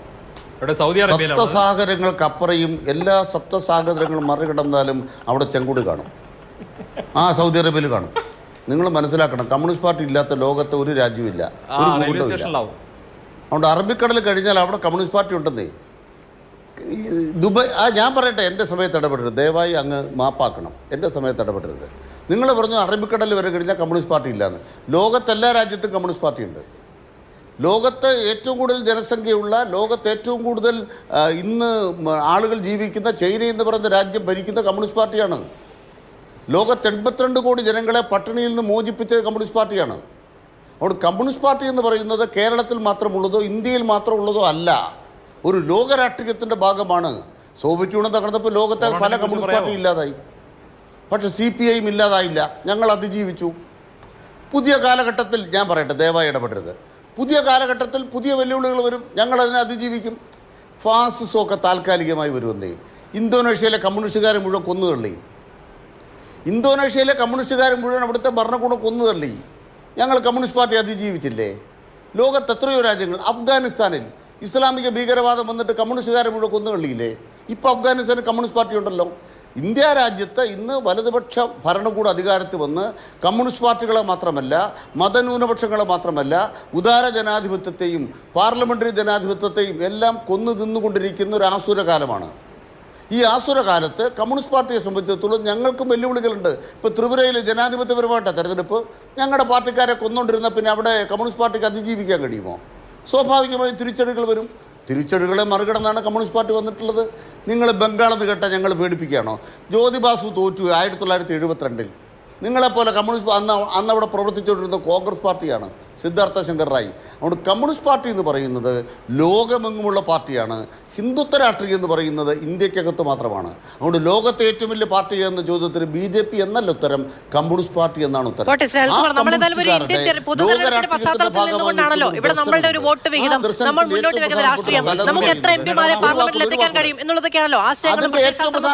എന്ന് പറയുന്നത് പോരാട്ടമാണ്. ചോദ്യത്തിലേക്ക് വരുവാ. അല്ലല്ലല്ല, അവിടെയാണ് ഞങ്ങളുടെ കരുത്ത്. ദയവായി ഒന്ന് കേൾക്കൂ മാധു, ഞാൻ പറയാം. ഇതൊരു വാക്കുകൂടെ പറഞ്ഞിട്ട് അതിലേക്ക് വരാം. ഞങ്ങളുടെ കരുത്ത് എന്താണ്? ഞങ്ങളുടെ കരുത്ത് ഡൽഹിയിൽ നടന്ന കർഷക സമരത്തിൽ കമ്മ്യൂണിസ്റ്റ് പാർട്ടിക്ക് എന്താ പങ്ക്? മഹാരാഷ്ട്രത്തിലെ ലോങ് മാർച്ചിൽ കമ്മ്യൂണിസ്റ്റ് പാർട്ടിക്ക് എന്താ പങ്ക്? ഇന്ത്യ രാജ്യത്തെ തൊഴിലാളി സമരത്തിൽ കമ്മ്യൂണിസ്റ്റ് പാർട്ടിക്ക് എന്താ പങ്ക്? നരേന്ദ്രമോദി 10 കൊല്ലമായിട്ട് തൊഴിൽ നിയമ ഭേദഗതി നടപ്പാക്കാൻ പറ്റിയോ? നിങ്ങളുടെ 55 ദഞ്ചളവന്തര പോയി തൊഴിലാളിയുടെ മുന്നിൽ കൂടി നരേന്ദ്രമോദി. ഇന്ത്യയുടെ കർഷക വർഗത്തിന് മുന്നിൽ നരേന്ദ്രമോദി കൂടി. ഇതാണ് കമ്മ്യൂണിസ്റ്റ് പാർട്ടിയുടെ ശക്തി. ഇനി കേരളത്തിൽ LDF നടപ്പാക്കുന്നുണ്ടോ? ദേശീയപാത വന്ന ഇദ്ദേഹം കണ്ടില്ലേ? മലയോര പാത വന്ന കണ്ടില്ലേ? തീരദേശപാത വന്ന കണ്ടില്ലേ? കൊച്ചി ജലമെട്രോ വന്ന കണ്ടില്ലേ? കേരളത്തിൽ സ്കൂൾ നന്നായത് കണ്ടില്ലേ? ആശുപത്രികൾ നന്നായത് കണ്ടില്ലേ? K-ഫോൺ പദ്ധതി നടപ്പായി. ആ നടപ്പാക്കിയ പ്രവർത്തനത്തിൽ വേഗം വേണം. ശരിയാണ്, വേഗം വേണം. പക്ഷെ നടപ്പായിട്ടില്ലേ? അതിൻ്റെ ഭാഗമായിട്ട് 36,000 ഓഫീസുകളിൽ കണക്ഷൻ കൊടുത്തല്ലോ, സ്കൂളുകൾ കണക്ഷൻ കൊടുത്തല്ലോ. നിങ്ങൾ ഏതെങ്കിലും ഒരു കാര്യം എടുത്തിട്ട് അത് പൂർണ്ണതയിലേക്ക് എത്തിയില്ലെങ്കിൽ വിമർശിക്കാൻ അവകാശമുണ്ട്. ഞങ്ങളെ വിമർശനം കേൾക്കും. പക്ഷേ K-ഫോൺ ഇല്ലേ? പിന്നെ K-ഫോണിൽ അഴിമതി എന്നൊക്കെ കേട്ടു. അത് ഹൈക്കോടതി പോയപ്പോൾ നിങ്ങളുടെ VD സതീശനെ ജനൽ വഴി ഇറക്കി വിട്ടു. വാതിലിൽ കൂടിയല്ല, VD സതീശനെ ജനലിൽ കൂടെ പുറത്ത് പോക്കാളം പറഞ്ഞു. 2 കേസിൽ, AI ക്യാമറ കേസിലും K-ഫോൺ കേസിലും സതീശനെ ജനൽ വഴി കോടതി ഇറക്കി വിട്ടു. ഉടുവസ്ത്രം പോലും ഇല്ലാതെ സതീശൻ ഇവിടുന്ന് ഓടേണ്ടി വന്നു. ഒരഴിമതിയും കേരളത്തിലില്ല. ഞങ്ങൾ കൃത്യമായിട്ട് പറയുന്നു, വാഗ്ദാനങ്ങൾ നടപ്പാക്കിയിട്ടുണ്ട്. ഇന്ന് കേരളത്തിൻ്റെ ഉയരം എത്രയാണ്? 7.5 കൊല്ലത്തിനിടയിൽ ഈ പിണറായി സർക്കാർ വന്നേ പിന്നെ ദേശീയ തലത്തിൽ ഏതെങ്കിലും അംഗീകാരത്തിൽ കേരളം പുറകോട്ട് പോയോ? എല്ലാ അംഗീകാരം കേരളം 1ാം സ്ഥാനത്താണ്. കേരളത്തിൻ്റെ GDP ഗ്രോത്ത് 1ാം സ്ഥാനത്താണ്. നികുതി വരുമാനം 1ാം സ്ഥാനത്താണ്. നമ്മുടെ കേരളം എന്ന് പറയുന്നത് അംഗീകാരങ്ങളുടെ മികവിൽ വരുന്നത് ഭരണത്തിൻ്റെ മികവ് കൊണ്ടാണ്. ഇതിൻ്റെ എല്ലാം ഫലമായിട്ട് കാണാൻ കഴിയുന്ന എന്താണ്? ഒരു നവകേരളത്തിന് ഇപ്പോൾ ഡിജിറ്റൽ സർവകലാശാല കേരളത്തിലുണ്ടായോ? ശ്രീനാരായണ ഗുരു ഓപ്പൺ സർവകലാശാല കേരളത്തിലുണ്ടായോ? മഹാത്മാഗാന്ധി സർവകലാശാലയ്ക്ക് കഴിഞ്ഞ ആഴ്ച A++ കിട്ടിയത്. പിന്നെ പൂക്കോട് സർവകലാശാല, കൃത്യമായിട്ട് ഞാൻ ഒന്ന് ഉത്തരം പറയാം. 20 വിദ്യാർത്ഥികൾ ജയിലിൽ കിടക്കുകയാണ്. 20 വിദ്യാർത്ഥികൾ ജയിലിൽ കിടക്കുന്നത് കമ്മ്യൂണിസ്റ്റ് പാർട്ടി അവരെ സംരക്ഷിച്ചുകൊണ്ടാണോ? ആ 20 വിദ്യാർത്ഥികൾ 4 പേർ SFIക്കാരാണ്. 1ാമത്തെ പ്രതി ജിൻഡോ ജോൺ അല്ല, ഇവിടെ നമ്മുടെ പാനലിസ്റ്റാണ്. ഞാൻ ഇവിടുത്തെ മാധ്യമങ്ങളോട് വെല്ലുവിളിക്കുന്നു, നിങ്ങൾ ആ ജിൻഡോ ജോണിന്റെ വീട്ടിൽ പോയി. അല്ലല്ല, ഒരു വാക്കൂടെ ഇത്രയും കേട്ടല്ലോ മാധു. പൂക്കോട് കേസിലെ 1ാം പ്രതിയുടെ വീട്ടിൽ വരാൻ ഞാൻ ബഹുമാനപ്പെട്ട കോൺഗ്രസ് പ്രതിയെ വെല്ലുവിളിക്കുന്നു. നമുക്ക് പോയി നോക്കാം SFIക്കാരനാണോ എന്ന്. പ്രധാന പ്രതി SFIക്കാരാണോ നോക്കാം. നാളെ KSUക്കാരല്ലെങ്കിൽ ബഹുമാനപ്പെട്ട കോൺഗ്രസിൻ്റെ പ്രതി എൻ്റെ കൂടെ വാ, മാധ്യമങ്ങളുടെ മുന്നിൽ വെച്ച് നോക്കാം. 4 പ്രതികൾ SFIക്കാരാണ്, 16 പേരും SFIക്കാരല്ല. SFIക്കാരുടെ ഉത്തരവാദിത്വം ഉണ്ട്. പക്ഷേ ഉത്തരവാദിത്വം ഉണ്ടെങ്കിലും 20 പേരെ ജയിലിലിട്ടിട്ടാണ് പിണറായി വിജയൻ നാട്ടുകാരുടെ മുന്നിൽ നിൽക്കുന്നത്. ഞാനിപ്പോൾ ഈ ചർച്ച ചോദിക്കുന്നു, കേരള പോലീസ് കണ്ടെടുക്കാത്ത ഒരു കേസുണ്ട്. ഇപ്പോൾ പറഞ്ഞു, നിങ്ങൾ നരേന്ദ്രമോദിയും പിണറായി വിജയനെ ഒരുമിച്ച് കെട്ടുനോക്കുന്നു. എന്താണ്? മണിപ്പൂരിൽ സ്ത്രീകൾ നഗ്നരാക്കപ്പെട്ടു. മണിപ്പൂരിൽ കൂട്ടക്കുഴിമാടങ്ങളാണ്. പള്ളികൾ തകർക്കപ്പെട്ടു. ആ മണിപ്പൂരുമായി കേരളത്തെ താരതമ്യം ചെയ്യുന്ന കോൺഗ്രസ്സുകാർക്ക് നല്ല നമസ്കാരം. നിങ്ങൾ നരേന്ദ്രമോദിയുടെ രക്ഷകന്മാർ മാത്രമല്ല, നരേന്ദ്രമോദിയെ പട്ടുടയാടെ ഉടുപ്പിക്കുകയാണ്. മനസ്സിൽ ഒരു വാക്കൂടെ, കേരളത്തെ വെല്ലുവിളിച്ചോ ഇടതുപക്ഷം? ഒരിടതുപക്ഷം വെല്ലുവിളിച്ചില്ല. 35 MLA-മാരുണ്ടെങ്കിൽ കേരളം ഭരിക്കുമെന്ന് പറഞ്ഞ K. സുരേന്ദ്രൻ, ബഹുമാനപ്പെട്ട സന്ദീപ് വാര്യരോട് ഞാൻ പറയുക, 35 MLA-മാരുണ്ട് കേരളം ഭരിക്കുമെന്ന് പറഞ്ഞാൽ എവിടെ നിന്ന് കിട്ടി? ശ്രീധരനെ നിങ്ങൾ അവിടെ എന്താക്കി? മുഖ്യമന്ത്രി സ്ഥാനാർത്ഥിയാക്കിയിട്ട് ആഫീസ് തുറന്നു വെച്ചു. എവിടെ കിട്ടി? അവിടെയാണ് ഞങ്ങൾ പറയുക, ജനങ്ങളെ വെല്ലുവിളിച്ചത് BJP-യാണ്. വിലക്കെടുക്കും, പണം കൊടുത്ത് വിലക്കെടുക്കും. പണം കൊടുത്താലും കേരളം തലകുനിക്കില്ല. നിങ്ങളുടെ അഹങ്കാരത്തിന് മുന്നിൽ കേരളം തലകുനിക്കില്ല. മോദിക്ക് മുന്നിൽ കേരളം തലകുനിക്കില്ല. ഇത് പറയാനുള്ള ആർജവം ഇടതുപക്ഷത്തിനുണ്ട്. ആ ഇടതുപക്ഷം അറബിക്കടലിൽ അവസാനിക്കുകയല്ല, ഹിമാലയ സാനുക്കൾക്കപ്പുറത്ത് സഖ്യപർവ്വതം കടന്ന് വിന്ധ്യനെ മറികടന്ന് ഇന്ദ്രപ്രസ്ഥത്തിലേക്ക് കുതിക്കുന്ന ഇടതുപക്ഷത്തെയാണ് ഇന്ന് ഇന്ത്യ കണ്ടുകൊണ്ടിരിക്കുന്നത്. ശരി, ശ്രീ ജിൻഡോ ജോൺ, അങ്ങനെ കേരളത്തിന്റെ പദ്ധതികൾ സർക്കാർ അവകാശപ്പെട്ടതുപോലെ, സർക്കാർ വാഗ്ദാനം നൽകിയതുപോലെ കേരളത്തിന് ആവശ്യമായ പദ്ധതികൾ കൃത്യമായി കാലാനുസൃതമായി നടപ്പിലാക്കി മുന്നോട്ട് പോവുകയാണ് ഇടതുപക്ഷ സർക്കാർ എന്നുള്ളതാണ് അഭിമാനത്തോടു കൂടി ശ്രീ അനിൽകുമാർ പറഞ്ഞിരിക്കുന്നത്. അതുകൊണ്ട് CPM-ന് എത്തിച്ചേരാൻ കഴിയുന്ന, സംസ്ഥാന സർക്കാരിന് അതിനെ നയിക്കുന്ന പാർട്ടിക്ക് എത്തിച്ചേരാൻ കഴിയുന്ന ഉയരങ്ങളെ കുറിച്ച് കൂടിയാണ് അദ്ദേഹം പറഞ്ഞത്. K-Phone പദ്ധതിയെ പറ്റി വലിയ തോതിലുള്ള ആരോപണങ്ങൾ ഉണ്ടായിരുന്നു. അങ്ങനെ CPM നേതൃത്വം നൽകുന്ന സർക്കാർ മുന്നോട്ട് വെച്ച പദ്ധതികളെപ്പറ്റി ഇടതുപക്ഷത്തിന് എതിരെ പ്രതിപക്ഷം കാലാകാലങ്ങളിൽ മുന്നോട്ട് വെച്ച ആരോപണങ്ങൾ ഏറെയാണ്. ഒരിടക്കാലത്ത് മുൻ പ്രതിപക്ഷ നേതാവ് ഈ പറയുന്ന ഏത് പദ്ധതികളെക്കുറിച്ചും ചില ചോദ്യങ്ങൾ ചോദിക്കുന്ന ഒരു പ്രവണതയുണ്ടായിരുന്നു. പുതിയ പ്രതിപക്ഷ നേതാവും അത്തരത്തിൽ ചില ചോദ്യങ്ങളുമായി പലപ്പോഴും മുന്നോട്ട് വരാറുമുണ്ട്. ഇതൊക്കെ നിയമവഴിയിൽ പോകുമ്പോൾ എന്തെങ്കിലും തരത്തിൽ തിരിച്ചടി നേടിക്കൊടുത്തിട്ടുണ്ടോ എന്നുള്ളതാണ് അദ്ദേഹം ചോദിക്കുന്നത്. കോടതിയുടെ ജനല് വഴി ഇറങ്ങി ഓടേണ്ടി വന്ന ഗതികേടല്ലേ പ്രതിപക്ഷ നേതാക്കളെ കാലാകാലങ്ങളിൽ കാത്തിരുന്നത് എന്ന് അദ്ദേഹം പരിഹസിക്കുകയും ചെയ്യുന്നു. അദ്ദേഹം ഈ ജനൽ വഴി ഓടുന്നത് അദ്ദേഹം ചിലപ്പോൾ ഈ ചോദ്യം ചെയ്യാൻ വിളിക്കുമ്പോൾ ഹാജരാകാതെ ഓടി രക്ഷപ്പെടുന്ന തോമസ് ഐസക്കിനെ കുറിച്ച് ഓർത്തിട്ടായിരിക്കും. പിന്നെ ഉടുതുണിയില്ലാതെ ഓടുന്നതിനെ കുറിച്ചിട്ടും ഞാൻ പറഞ്ഞാൽ ചിലപ്പോൾ മോശമായി പോകും. കാരണം സ്വപ്ന സുരേഷ് പറഞ്ഞിട്ടുണ്ട് അത് മൂന്നാറിൽ ടൂർ പോകാൻ വിളിച്ച ആളുകളെ കുറിച്ചിട്ടൊക്കെ. അപ്പോൾ ഞാൻ അതിനെക്കുറിച്ചൊന്നും പറയുന്നത് ശരിയല്ലാത്തതുകൊണ്ട് ഇനി പറയുന്നില്ല. ഞാൻ വിഷയത്തിലേക്ക് വരാം. ഇവിടെ കേരളം എല്ലാത്തിലും ഒന്നാം സ്ഥാനത്താണെന്നാണ് അദ്ദേഹത്തിൻ്റെ അവകാശവാദം. എങ്കിൽ എന്തുകൊണ്ടാണ് ഇവിടെ ശമ്പളം മുടങ്ങുന്നത്?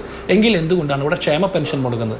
എങ്കിൽ കൊണ്ടാണ് ഇവിടെ പട്ടിണിയും ദാരിദ്ര്യവും ഉണ്ടാകുന്നത്? ഉച്ചക്കഞ്ഞിക്ക് സ്കൂളിലെ കുട്ടികൾക്ക് ഉച്ചക്കഞ്ഞി വെക്കാൻ പണമില്ലാത്തതിന്റെ പേരിൽ സ്ഥാനക്കയറ്റം വേണ്ടെന്ന് 500-ലധികം അധ്യാപകർ ആവശ്യപ്പെടുന്ന ഒരു സാഹചര്യം ഉണ്ടാകുന്നത് എന്തുകൊണ്ടാണ്? ഇന്നിപ്പോൾ പത്രങ്ങളിൽ കണ്ടു നവകേരള ഫെലോഷിപ്പ്, ഇന്ത്യയിലെ ഏറ്റവും അധികം തുക കൊടുക്കുന്ന മുഖ്യമന്ത്രിയുടെ നവകേരള ഫെലോഷിപ്പ് ഇവർ വലിയ രീതിയിൽ കൊട്ടിഘോഷിച്ച് നടപ്പാക്കി പ്രഖ്യാപിച്ചതാണ്. അതിന്റെ ഫെലോഷിപ്പ് കിട്ടാതെ ആ റിസർച്ച് സ്കോളേഴ്സ് ആളുകൾ മുഴുവൻ കേരളത്തിൽ തെണ്ടിത്തിരിഞ്ഞ് നടക്കുന്ന ഗതികേടിലാണ്. അവരിൽ പലരും സ്വിഗ്ഗിയുടെയും സൊമാറ്റോയുടെയും ഒക്കെ ഭക്ഷണ വിതരണക്കാരായിട്ട് മാറുന്ന സാഹചര്യമുണ്ട്. അപ്പോൾ അതുമായി ബന്ധപ്പെട്ട് എനിക്ക് പരിചയമുള്ള ഒരാളെ വിളിച്ച് ചോദിച്ചപ്പോൾ പറഞ്ഞ ഗതികേടിലാണ്. ഒരു ബ്രെഡ് വിന്നറാണ് കുടുംബത്തിലെ, ഈ ഫെലോഷിപ്പ് കിട്ടും എന്നുള്ള രീതിയിൽ ഒരു വരുമാനവും കൂടിയാണല്ലോ എന്നോർത്തിട്ട് ഫെലോഷിപ്പിന് ചേർന്നിട്ട് ഇപ്പോൾ സ്വിഗ്ഗിയുടെയും സൊമാറ്റോയുടെയും സപ്ലൈക്ക് വേണ്ടി നടക്കുകയാണ്. ഞാൻ ചോദിക്കുന്നത്, എൻഡോസൾഫാൻ ദുരിതബാധിതർക്കുള്ള പെൻഷൻ നിങ്ങൾക്ക് കൊടുക്കാൻ പറ്റുമോ? ഹീമോഫീലിയ രോഗികൾക്ക്, കിടപ്പ് രോഗികളുടെ ക്ഷേമനിധികൾ, വിവിധ ക്ഷേമനിധികളിൽ നിന്ന് കൊടുക്കേണ്ട പണം കൊടുക്കാൻ സാധിച്ചോ? ഇതൊന്നും കൊടുക്കാതെ 23-ലധികം പെൻഷനുകൾ പെൻഡിംഗ് ആയ ഒരു സർക്കാരിന് നേതൃത്വം കൊടുക്കുന്ന പാർട്ടിയുടെ പ്രതിനിധി പറയാണ് കേരളം ഒന്നാം സ്ഥാനത്താണെന്ന് പറഞ്ഞാൽ ഞങ്ങൾക്ക് ഒന്നാം സ്ഥാനം വേണ്ട മാഷേ, ഞങ്ങൾക്ക് കേരളത്തിലെ ആളുകൾക്ക് പെൻഷൻ മതി, ഇവിടെ വിലക്കുറവിൽ സാധനങ്ങൾ മതി, സപ്ലൈകോ ഔട്ട്ലെറ്റിൽ നിന്ന് ശർക്കരയും പഞ്ചസാരയും അടക്കമുള്ള അരി അടക്കമുള്ള നിത്യോപയോഗ സാധനങ്ങൾ കിട്ടിയാൽ മതി, വിലക്കുറവിൽ കിട്ടിയാൽ മതി. ഇവിടെ റേഷനും പെൻഷനും നിരോധിക്കുന്ന സർക്കാർ ഒന്നാം സ്ഥാനത്ത് എത്തുന്നതിന്റെ മേന്മ ഞങ്ങൾക്ക് വേണ്ട. ഇവിടെ വീട്ടുകരവും വെള്ളക്കരവും വൈദ്യുതി ചാർജും വർദ്ധിപ്പിച്ചിട്ടും അധികമായിട്ട് സെസ് വർദ്ധിപ്പിച്ച് പെട്രോളിയം നികുതി ഉൾപ്പെടെ വർദ്ധിപ്പിച്ചിട്ടും ഞങ്ങൾക്ക് ഇതൊന്നും തരാൻ പറ്റാത്ത സർക്കാർ പൂർണ്ണ പരാജയമാണെന്ന് ഞാൻ പറയും. ഇനി രണ്ടാമത്തെ കാര്യം, നിങ്ങൾ പറയുന്നത് പോരാട്ടത്തിന്റെ ശൈലിയാണ് നരേന്ദ്രമോദിക്കെതിരെ. അത് ഞങ്ങൾ കണ്ടു. നരേന്ദ്രമോദി കേരളത്തിൽ വന്നപ്പോൾ കൈകൂപ്പി സ്വീകരിച്ച് മോദിജി എന്ന് വിളിച്ചുകൊണ്ട് എന്തൊരു തേൻ ഒഴുകുന്ന വിളിയെ വിളിച്ചത്. അങ്ങനെയുള്ള പോരാട്ടത്തിന്റെ ശൈലി ഞങ്ങൾ കണ്ടു. അത് ലാവ്ലിൻ കേസ് മാറ്റിവെക്കുന്നതുമായി ബന്ധപ്പെട്ട സുപ്രീം കോടതിയിലെ CBI വക്കീൽ ഹാജരാകാതിരിക്കുന്നതും സ്വർണ്ണക്കടത്തും ലൈഫ് മിഷനും കരുവന്നൂരും അടക്കമുള്ള മറ്റ് പല കാരണങ്ങളും ഉണ്ടാകാം ആ പോരാട്ട ശൈലി കാണുന്നതിന്റെ ബാക്ക്ഗ്രൗണ്ട് ആയിട്ട്. ഇനി പൂക്കോട് ക്യാമ്പസിലെ താങ്കൾ പറയുന്നത്, താങ്കൾക്ക് പറയാൻ യോഗ്യത അനിൽകുമാറെ, അങ്ങനെ ഒന്നും പറയല്ലേ, അങ്ങനെ ഒന്നും ജനറലൈസ് ചെയ്യാൻ പാടില്ലേ. താങ്കൾ പറഞ്ഞ ഒന്നാം പ്രതിയുടെ പേര് ജിൻഡോ ജോൺ എന്നാ. ഞാൻ പൂക്കോട്ട് ക്യാമ്പസ് ഇതേവരെ കണ്ടിട്ടില്ല, അവിടെ പഠിച്ചിട്ടില്ല, പത്രങ്ങളിലും വാർത്തകളിലും കണ്ട പരിചയം മാത്രമേ ഉള്ളൂ. താങ്കൾ അവിടുത്തെ ഒന്നാം പ്രതിയുടെ പേരെങ്കിലും ആദ്യം കൃത്യമായിട്ടൊന്ന് പഠിക്കണം. ആദ്യം പ്രതിയുടെ പേരെങ്കിലും ഒന്നാമത് പഠിക്കണം. പിന്നെ പ്രതികൾ ഏത് പാർട്ടിയും ആയിക്കോട്ടെ, അവിടെ നടന്ന നരാധമ പ്രവർത്തനത്തെ തള്ളിപ്പറയാൻ എന്തുകൊണ്ടാണ് DYFIയും CPMഉം SFIയും തയ്യാറാകാത്തത്? ആ നരാധമന്മാരെ സംരക്ഷിക്കുന്ന നിലപാടല്ല AKG-CTA എന്ന് പറഞ്ഞ ഇടത് അധ്യാപക സംഘടനകൾ എടുക്കുന്നത്. ഈ ദിവസം വരെ കേരളത്തിന്റെ സെക്രട്ടേറിയറ്റിന് പുറത്ത് യൂത്ത് കോൺഗ്രസും KSUവും മഹിളാ കോൺഗ്രസും അടക്കമുള്ള കോൺഗ്രസിന്റെ പോഷക സംഘടന നേതാക്കന്മാർ സമരം ചെയ്തു. DYFI എവിടെ, SFI എവിടെ, അല്ലെങ്കിൽ ജനാധിപത്യ മഹിളാ അസോസിയേഷൻ എന്ന് പറഞ്ഞാൽ നിങ്ങൾക്കുമുണ്ടല്ലോ കുറെ ആളുകൾ, അവരൊക്കെ എവിടെയായിരുന്നു സമരം ചെയ്യാതെ? അവർക്കൊന്നും ഇതിൽ പ്രതിഷേധമില്ലേ? ഈ സിദ്ധാർത്ഥന്റെ കൊലപാതകളെ, യഥാർത്ഥ കൊലപാതകളെ വേണ്ടും വണ്ണം ശിക്ഷിക്കപ്പെടണമെന്ന് നിങ്ങൾക്ക് ആഗ്രഹമില്ലേ? പിടിച്ച് ജയിലിലിട്ട് പോലും. ആരെ പിടിച്ചു ജയിലിട്ടു? പിടിക്കപ്പെട്ട പ്രതികളുടെ ബാക്ക്ഗ്രൗണ്ട് ചകയാൻ പോയ സിൻജോ ജോൺസൺ യൂത്ത് കോൺഗ്രസ്സുകാരനല്ലോ, KSUകാരനല്ല. തെളിവുണ്ടെങ്കിൽ നിങ്ങൾ ഹാജരാക്കണം. തെളിവുണ്ടെങ്കിൽ നിങ്ങൾ ഹാജരാക്കണം. വെറുതെ വിടുവായിത്തരം പറയാതെ. പിന്നെ BJPയുടെ പ്രതിനിധികൾ ഒരു കാര്യം സൂചിപ്പിക്കാറുണ്ട്. നിങ്ങൾ കോൺഗ്രസിനെ വിമർശിക്കുമ്പോൾ നിങ്ങളുടെ കൂടെ കർണാടകത്തിൽ നിന്ന് നിങ്ങളുടെ സഖ്യകക്ഷിയായിട്ടുള്ള ജനതാദൾ കേരളത്തിൽ പിണറായി വിജയൻ സർക്കാരിന്റെ ഒപ്പമുണ്ട്. NCP എന്ന് പറഞ്ഞ പാർട്ടി പിണറായി വിജയൻ സർക്കാരിനോടൊപ്പമുണ്ട്. ഇവിടെ പൊളിറ്റിക്കൽ നാടകം കളിക്കുന്ന നിങ്ങളാണ്. ED അന്വേഷണത്തിന്റെ പേരിൽ കേന്ദ്ര അന്വേഷണ ഏജൻസികൾ കേരളത്തിലേക്ക് വരുമ്പോൾ പിണറായി വിജയനെ കാണുമ്പോൾ യജമാന തുല്യമായിട്ടുള്ള സ്നേഹപ്രകടനമാണ്.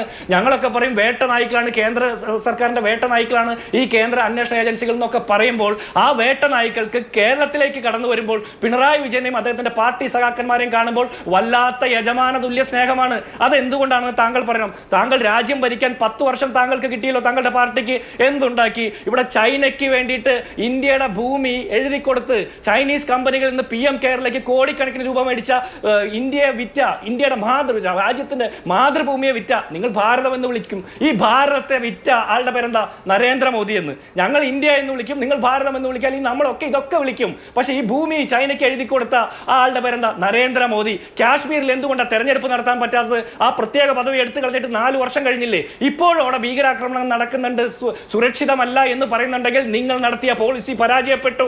അതല്ല എന്റെ തെളിവ്. കാശ്മീരിൽ യുദ്ധവീരന്മാരുടെ പേരിൽ നിങ്ങൾ അഭിമാനം കൊണ്ട് 2019 തെരഞ്ഞെടുപ്പിൽ അധികാരത്തിലേക്ക് വന്ന ഒരു പാർട്ടിയാ. നിങ്ങൾ പുൽവാമയെ കുറിച്ച് പറഞ്ഞു, ബാലാകോട്ടിനെ കുറിച്ച് പറഞ്ഞു, മറ്റ് പല കാര്യങ്ങളെ കുറിച്ച് പറഞ്ഞു, സർജിക്കൽ സ്ട്രൈക്കിനെ കുറിച്ചൊക്കെ പറഞ്ഞു. ഈ യുദ്ധവീരന്മാരുടെ പേരിൽ കണ്ണീരൊഴുക്കി അധികാരത്തിൽ വന്ന ഒരു സർക്കാരിന്റെ കാലത്ത് മണിപ്പൂരിൽ കാർഗിൽ യുദ്ധവീരന്റെ ഭാര്യയെ പൂർണ്ണ നഗ്നയാക്കി തെരുവിലൂടെ നടത്തിച്ചപ്പോൾ അവിടേക്കൊന്ന് സന്ദർശിക്കാൻ ഇന്ത്യയുടെ പ്രധാനമന്ത്രിക്ക് സാധിച്ചോ? ആ വിഷയത്തെ അഡ്രസ് ചെയ്യാൻ നിങ്ങൾക്ക് സാധിച്ചോ? മോദിയുടെയും അവിടുത്തെ ബീരൻ സിംഗ് സർക്കാരിന്റെയും ഇരട്ട എഞ്ചിൻ സർക്കാരുകൾ ആ സംസ്ഥാനത്തെ ക്രൈസ്തവരടക്കമുള്ള ന്യൂനപക്ഷങ്ങളെ, ഗോത്രവർഗക്കാരെ പീഡിപ്പിക്കുകയും കൊല ചെയ്യുകയും ചെയ്യുമ്പോൾ നിങ്ങൾ എന്താണ് പറയുന്നത്? നിങ്ങളുടെ മോദിജി വന്ന് പത്തനംതിട്ടയിൽ പ്രസംഗിക്കുകയാണ് ക്രൈസ്തവ സ്നേഹത്തെ കുറിച്ച്. നിങ്ങൾ ഈസ്റ്ററിന് ഞങ്ങളെ വിളിച്ച് കേക്ക് തരുമെന്ന് പറയുമ്പോൾ ആ കേക്കിനകത്ത് പീഡാനുഭവത്തിന്റെ 100 കണക്കിന് സംഭവങ്ങൾ ഞങ്ങൾക്ക് ഓർമ്മയിൽ വരും. 2.5 മാസത്തിനിടയ്ക്ക് 2024 വന്നതിന് ശേഷം 2.5 മാസത്തിനിടയ്ക്ക് 161 ആസൂത്രിത അക്രമങ്ങൾ ക്രൈസ്തവർക്കെതിരെ ഈ രാജ്യത്ത് അരങ്ങേറി. നിങ്ങളുടെ സർക്കാരിന്റെ നിലപാടെന്താ? അത് നിങ്ങൾ പറയണ്ടേ? ഇവിടുത്തെ ന്യൂനപക്ഷങ്ങളുടെ നിലപാടെന്താ? CPM-നെതിരെയും BJP-ക്കെതിരെയും ഏറെ ആരോപണങ്ങൾ മുന്നോട്ട് വെച്ച് നമുക്ക് അവരിലേക്ക് വരികയും ചെയ്യണം. എനിക്കൊരു ഇടവേള അനിവാര്യമാണ്.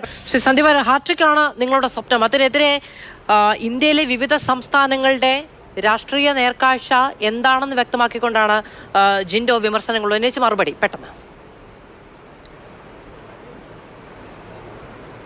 അല്ല, ഈ മറുപടി കുറച്ച് സമയം വേണം. കാരണം ആദ്യം അനിൽകുമാർ പറഞ്ഞ കാര്യങ്ങൾ. അനിൽകുമാർ പറഞ്ഞത് ഞങ്ങൾ ഇനിയിപ്പോൾ ഇന്ത്യ മാര്യത്ത് മുഴുവൻ സ്ഥലത്തും തോറ്റാലും കുഴപ്പമില്ല, ഞങ്ങൾ വിദേശത്തൊക്കെ കമ്മ്യൂണിസ്റ്റ് പാർട്ടി ഉണ്ടെന്നാണ് അദ്ദേഹം ആശ്വാസം കൊണ്ടത്.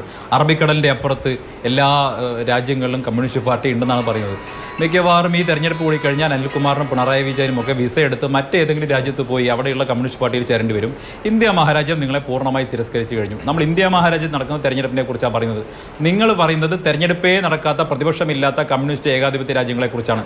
വല്ല നോർത്ത് കൊറിയയിൽ പോയി കിം ജോങ് ഉന്നിൻ്റെ നാട്ടിൽ പോയിട്ട് അവിടുത്തെ ഹെയർ കട്ടൊക്കെ ചെയ്ത് അനിൽകുമാറും പിണറായി വിജയനും ഒക്കെ നടക്കുന്നത് കാണാൻ വേണ്ടി ഞാൻ ആഗ്രഹിച്ചു നിൽക്കുകയാണ്. പ്യോങ് യാങ്ങിലൊക്കെ അനിൽകുമാർ പോയി കഴിഞ്ഞാൽ നല്ല രസമായിരിക്കും. അവിടുത്തെ വലിയ തോതിലുള്ള മനുഷ്യാവകാശങ്ങളും അതുപോലെ തന്നെ അവിടുത്തെ എല്ലാ ആനുകൂല്യങ്ങളുമൊക്കെ ആസ്വദിച്ചുകൊണ്ട് നല്ലൊരു ജീവിതം നിങ്ങൾക്ക് നോർത്ത് കൊറിയയിലെങ്കിലും കിട്ടട്ടെ എന്ന് ഞാൻ ആശംസിക്കുകയാണ്. തൽക്കാലം ഇത് ഭാരത ഭൂമിയാണ്. ഈ രാജ്യത്തെ കോടിക്കണക്കായ ജനങ്ങൾ വോട്ട് ചെയ്യാൻ പോകുന്ന നരേന്ദ്രമോദിക്കും BJP-ക്കുമാണ്. നിങ്ങൾ പരാജയപ്പെടുന്നതിൻ്റെ പൂർണ്ണമായ ഉത്തരവാദിത്തം ഈ രാജ്യത്തിനൊപ്പമുള്ള നിലപാടില്ലാത്തത് കൊണ്ട് തന്നെയാണ്. അനിൽകുമാർ പറഞ്ഞത് വ്യക്തമാണ്. അദ്ദേഹം പറഞ്ഞത് കമ്മ്യൂണിസ്റ്റ് പാർട്ടി ഒരു ആഗോള സംഭവമാണ്, BJP ഇന്ത്യയിൽ മാത്രം ഒതുങ്ങിയത്. ശരിയാണ്, ഞങ്ങൾ ഭാരതീയ ജനതാ പാർട്ടിയാണ്. ഞങ്ങൾ ഈ രാജ്യത്തിൻ്റെ അന്തസത്ത, ഇതിൻ്റെ സ്വത്വം തിരിച്ചറിയുന്ന രാഷ്ട്രീയ പാർട്ടിയാണ്. നിങ്ങൾ കമ്മ്യൂണിസ്റ്റ് പാർട്ടി ഓഫ് ഇന്ത്യയാണ്. നിങ്ങൾ ലോക കമ്മ്യൂണിസത്തിൻ്റെ ഫ്രാഞ്ചൈസി മാത്രമാണ്. നിങ്ങൾ ഫ്രാഞ്ചൈസി എടുത്ത പാർട്ടിയാണ്. നിങ്ങൾക്ക് ഇന്ത്യയോട് ഒരു കമ്മിറ്റ്മെന്റ് ഇല്ല, ഈ രാജ്യത്തോട് കമ്മിറ്റ്മെന്റ് ഇല്ല. അതുകൊണ്ടാണല്ലോ നിങ്ങൾ ചൈനീസ് മോഡൽ ഡെവലപ്മെന്റിനെ ഇവിടെ ഇരുന്നിട്ട് അനിൽകുമാർ ഇങ്ങനെ പുകഴ്ത്തുകയല്ലേ. ചൈന എന്തോ വലിയ സംഭവം എന്ന് പറയല്ലേ. ഞാൻ ചോദിക്കട്ടെ, ഇന്ത്യയും ചൈനയും തമ്മിലുള്ള അതിർത്തി തർക്കത്തിൽ പോലും നിങ്ങൾ ചൈനയ്ക്കൊപ്പമല്ലേ? അതിന്റെ പേരിലല്ലേ നിങ്ങൾ ജയിലിന്റെ ഉള്ളിൽ കടന്നത്? ഇന്ത്യ ചൈന യുദ്ധം നടന്ന 62 ഇന്ത്യൻ ഭടന്മാർക്ക് രക്തം കൊടുത്തതിന്റെ പേരിലല്ലേ VS അച്യുതാനന്ദനെതിരെ നിങ്ങൾ നടപടിയെടുത്തത്? VS അച്യുതാനന്ദൻ ഇന്ത്യൻ സൈന്യർക്ക് രക്തം കൊടുത്തതിന്റെ പേരിൽ നടപടിയെടുത്ത പാർട്ടി PM കെയർസ് ഫണ്ടിലേക്ക് ചൈനീസ് കമ്പനികളിൽ നിന്ന് പണം വാങ്ങിയില്ല നടക്കണ വിമർശനം ജിൻഡോ ചോദിക്കുന്നുണ്ടായിരുന്നു. അല്ല മാധു, ഞാൻ അതിലേക്ക് വരാം. ജിൻഡോയുടെ ചൈനീസ് പരിപാടിക്ക് ഞാൻ അതിലേക്ക് വരാം. ആദ്യം ഇതൊന്ന് തീർത്തോട്ടെ, അനിലിനെ ഒന്ന് തീർത്തോട്ടെ, എന്നിട്ട് ഞാൻ ജിൻഡോയിലേക്ക് വരാം. അനിലിന്റെ പാർട്ടി ചൈനീസ് അനുകൂല നിലപാട് സ്വീകരിച്ചതിന്റെ പേരിൽ ഈ രാജ്യത്ത് കോൺഗ്രസ്സുകാർ നിരോധിച്ച രാഷ്ട്രീയ പാർട്ടിയാണ് ഒന്ന്. ഇനി ഞാൻ മറ്റേ ജിൻഡോ പറഞ്ഞ കാര്യത്തിലേക്ക് വരാം. നിങ്ങൾക്ക് എന്നാ ചൈനീസ് വിരോധം തോന്നിയത്? നിങ്ങൾ ഭരിക്കുന്ന കാലത്താണ് ഈ രാജ്യത്തിന്റെ കണ്ണായ 65,000 സ്ക്വയർ കിലോമീറ്റർ സ്ഥലം ചൈന പിടിച്ചുകൊണ്ട് പോയത്. ചൈന പിടിച്ചുകൊണ്ട് പോയത് നിങ്ങൾക്ക് ഓർമ്മയില്ലേ? ഇന്ത്യ ചൈന ബായി ബായി എന്ന് പറഞ്ഞ് ചൈനീസ് പ്രധാനമന്ത്രിയെ കെട്ടിപ്പിടിച്ച് നടക്കുന്ന കാലത്ത് ചൈന അതിർത്തി തുറന്നു കയറി ഈ യുദ്ധത്തിൽ രാജ്യത്തെ നടക്കുന്ന പോലെയാണോ സന്ദീപ് വാര്യരെ സ്ക്വയർ ഈ കിലോമീറ്റർ രാജ്യത്തിൽ കൊണ്ടുപോയി ഒരു മിനിറ്റ് കോടിക്കണക്കിന് രൂപ കെയർ ഫണ്ടിലേക്ക് രാജ്യം നിങ്ങൾ